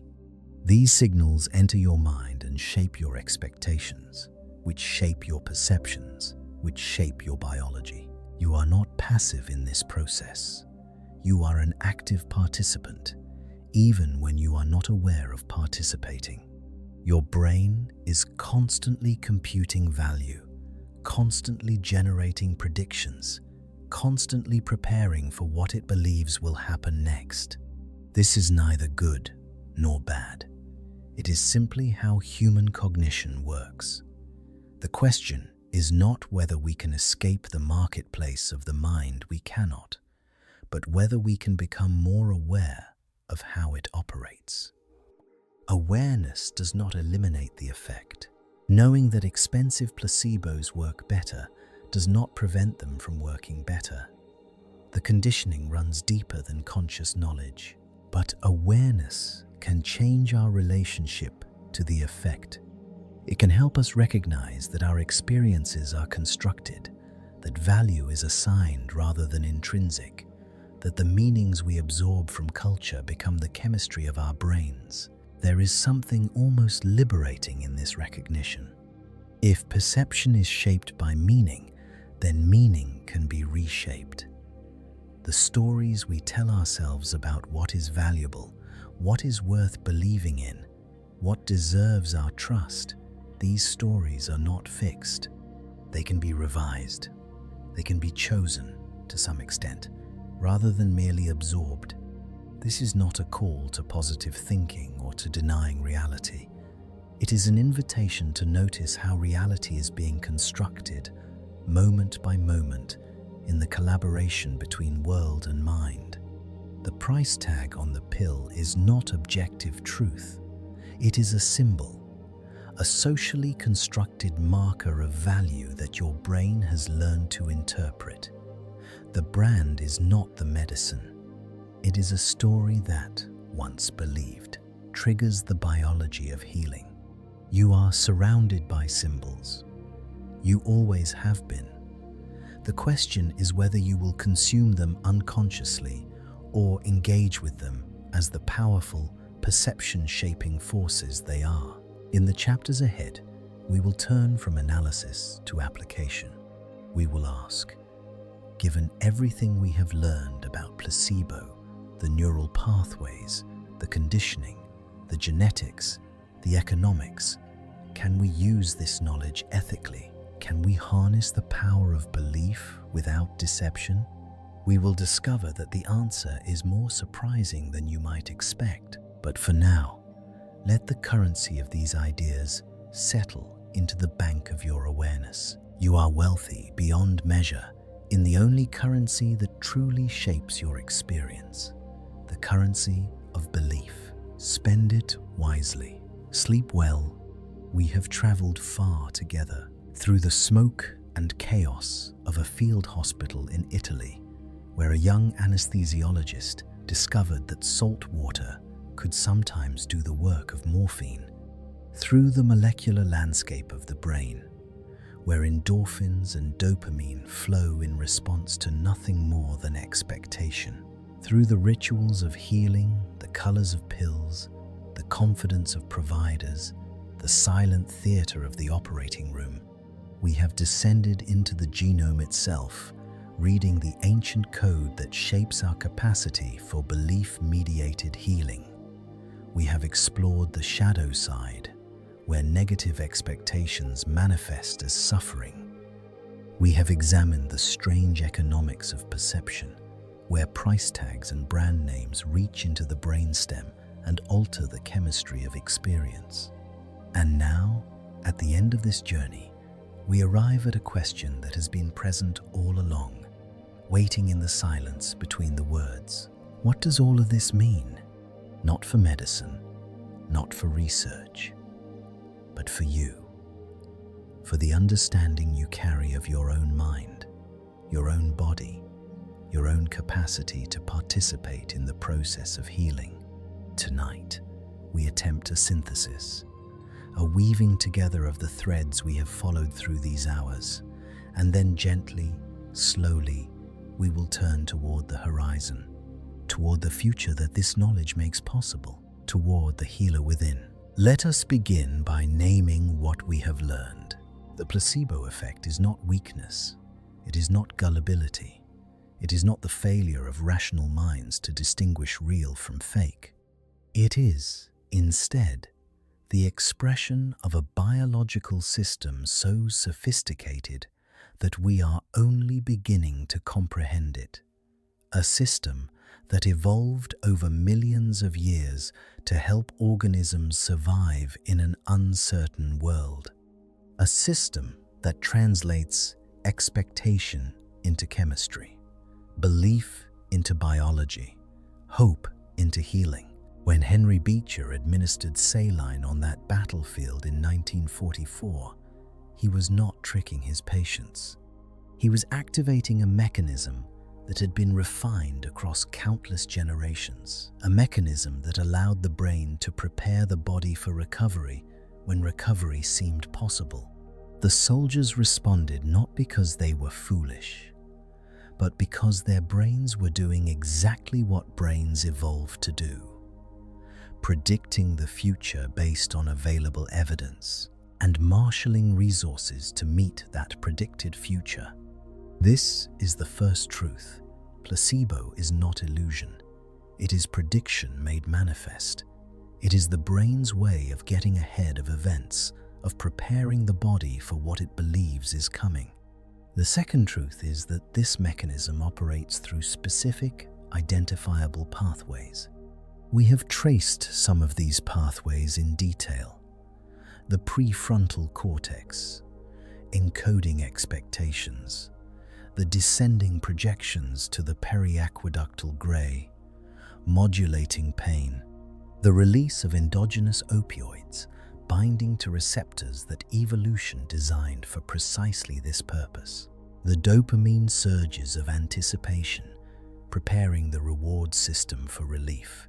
These are not metaphors, they are measurements, observable in brain scans and blood tests, and the systematic study of how different treatments produce different outcomes. The placebo effect has been demystified, not in the sense of having its wonder removed, but in the sense of having its mechanisms revealed. We can see it now. We can study it. We can begin to predict when it will be strong and when it will be weak. This knowledge is power, not the power to make placebos work through sheer will, but the power to understand what we are: biological beings whose experience of reality is constructed through processes that operate beneath conscious awareness. The third truth is perhaps the most surprising. Placebos work even when you know they are placebos. This discovery has emerged from studies of what researchers call open-label placebo. In these experiments, patients are given pills clearly labeled as containing no active ingredient. They are told explicitly that they are receiving a placebo. No deception, no concealment, and yet they improve. Patients with irritable bowel syndrome show significant symptom reduction on open-label placebo. Patients with chronic lower back pain report less disability. Patients with cancer-related fatigue experience meaningful improvement in energy levels. How is this possible? If placebo depends on belief, and if the patient knows the pill is inert, what is there to believe in? The answer requires us to expand our understanding of what belief means. Perhaps what matters is not the belief that a specific molecule will enter the bloodstream. Perhaps what matters is the belief that the body is capable of healing. The belief that the ritual of taking medicine, any medicine, can activate internal resources. The belief that care is being given, that attention is being paid, that the process of recovery has begun. Open-label placebo works, at least in part, because taking a pill is a meaningful act. It is a gesture of self-care, a commitment to the process of getting better, an embodied intention that ripples through the neural systems we have spent these hours exploring. The pill is a key, and sometimes the key works even when you can see that it is made of nothing. This brings us to the frontier, to the territory that has not yet been mapped. If consciousness can trigger healing, if the mere intention to get better can activate descending pain pathways and release endogenous opioids, then what are the limits of this capacity? We do not know. We are at the beginning of an inquiry that may take generations to complete. An inquiry into the relationship between mind and body that has occupied philosophers for centuries, but is now becoming, for the first time, a rigorous scientific enterprise. The early results are tantalizing. Meditation practices have been shown to produce measurable changes in brain structure and function. Visualization techniques influence immune response. The quality of social connection affects inflammatory markers and cardiovascular health. These findings suggest that consciousness is not merely an observer of biological processes. It is a participant, an active force that shapes the body it inhabits.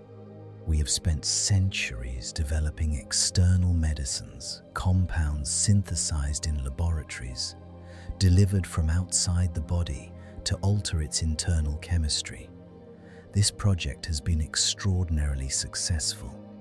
Lives that would have ended in childhood a century ago now extend into old age.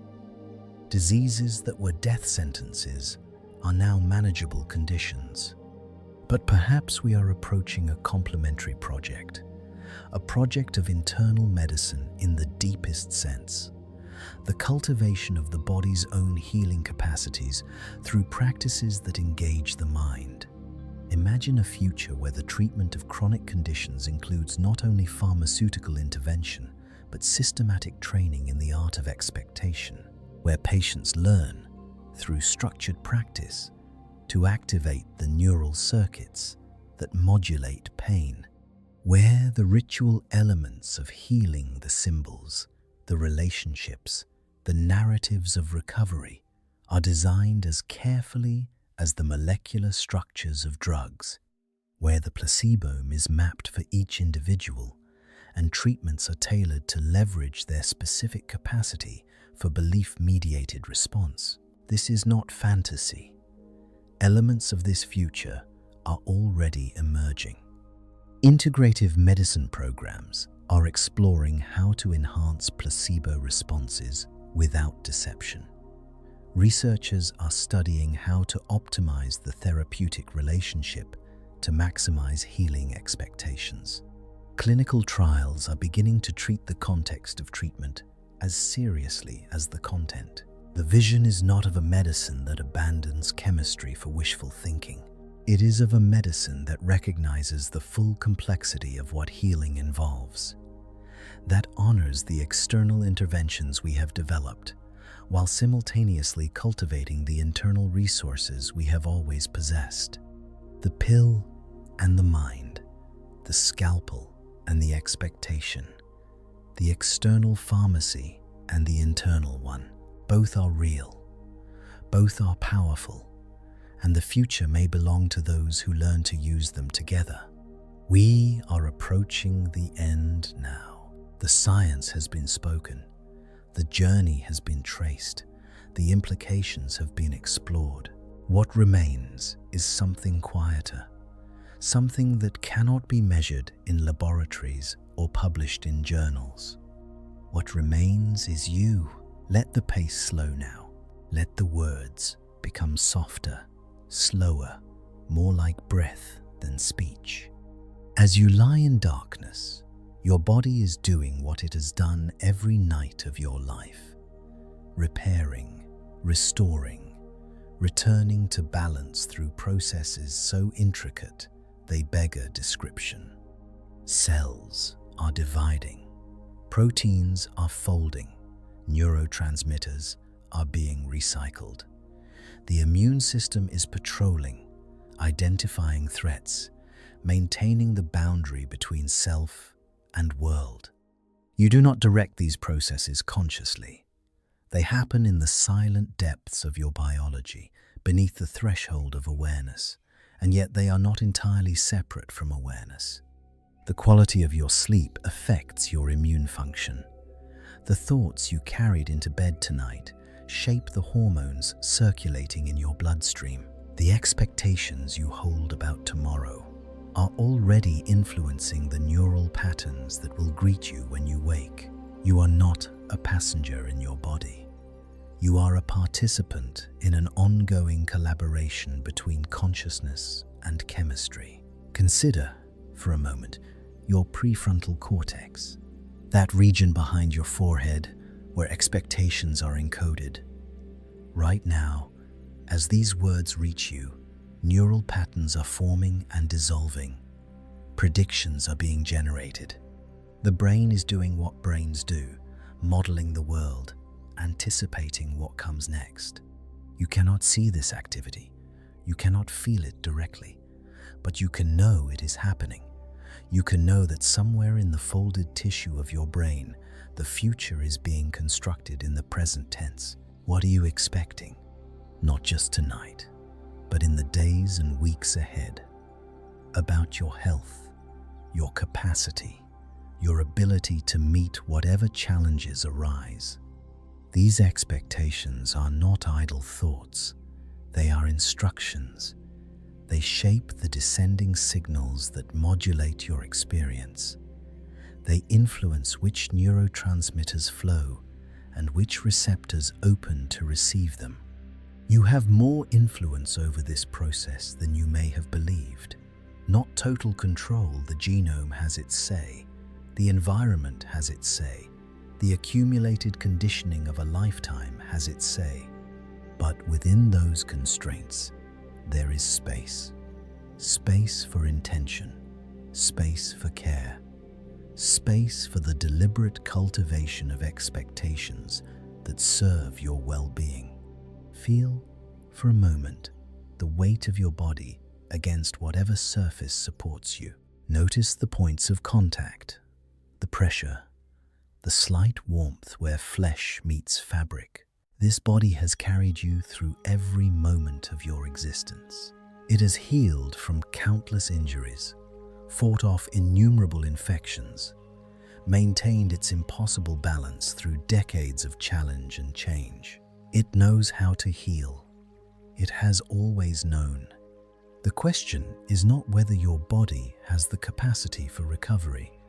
The question is how to support that capacity, how to create the conditions, external and internal, in which healing is most likely to unfold. The research we have explored tonight suggests that one of those conditions is belief, not blind belief, not the denial of reality, but the quiet confidence that recovery is possible, that the body is capable, that the internal pharmacy stands ready to dispense its medicines when the right signals arrive. And now, as sleep approaches, let the signals arrive. Let your breath deepen. Let your muscles release their holding. Let the vigilance that has served you through the waking hours soften into trust. There is nothing you need to do, nothing you need to fix or figure out. The healing systems are running. The restoration is underway. Your only task is to allow it. In the silence between heartbeats, something extraordinary is happening. Electrical impulses are traveling through neural networks that would take more than a lifetime to fully map. Chemical messengers are crossing synaptic gaps measured in nanometers. Genes are being expressed, proteins are being synthesized, memories are being consolidated into the long-term architecture of your mind. You are the site of miracles. Not supernatural miracles. We have moved beyond that framing. Natural miracles. The miracles of biology, of evolution, of the staggering complexity that can emerge from simple rules applied across deep time. The placebo effect is one of those miracles. The capacity of consciousness to reach into matter and shift its course.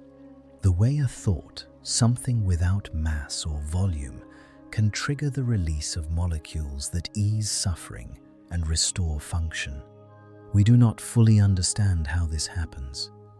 We may never fully understand. The relationship between mind and body touches questions that have occupied human inquiry since its beginning. But we do not need to understand in order to benefit. We do not need to solve the mystery in order to participate in it. The future of consciousness is not a destination. It is a direction toward deeper integration of what we know about the external world and what we are learning about the internal one. A direction toward medicine that honors the full complexity of human experience. A direction toward a relationship with our own bodies that is neither passive nor controlling, but collaborative. You are part of that future, not as a spectator, but as a participant. Every expectation you generate, every intention you set, every moment of care you direct toward your own well-being, these are contributions to the ongoing experiment of being human. And now, the words will fall away. The ideas will drift like seeds on quiet water, settling where they will, taking root in their own time. You have learned tonight that you carry within you a pharmacy of extraordinary sophistication, that your brain is a prediction machine, generating expectations that shape the reality you experience. That belief is not separate from biology, but is one of its expressions. This knowledge is yours now, not as a burden or a responsibility, but as a gift, a deepening of your understanding of what you are. You are matter organized in patterns of almost inconceivable complexity.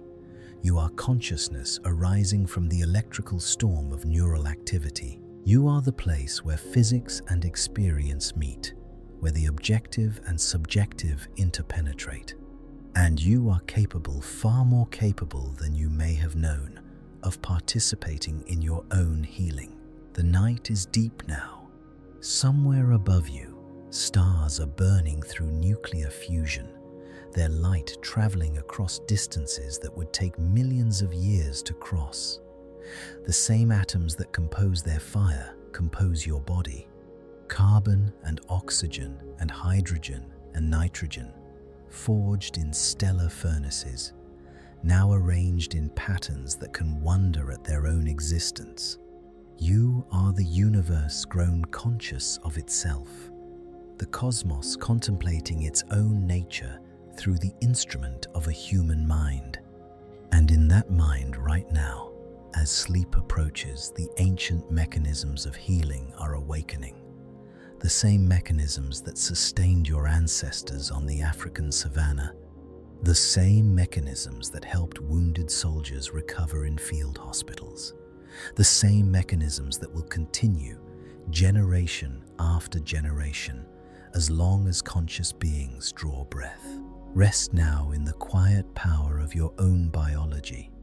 Trust the healer within, and know that even in sleep, perhaps especially in sleep, the work continues.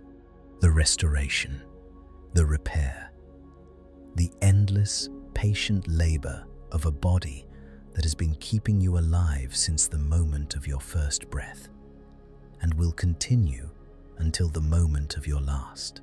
This is your inheritance, your birthright, the gift of 4 billion years of evolution, refined and delivered to you in the form of a nervous system capable of generating its own medicine. Use it well, sleep deeply, and wake renewed.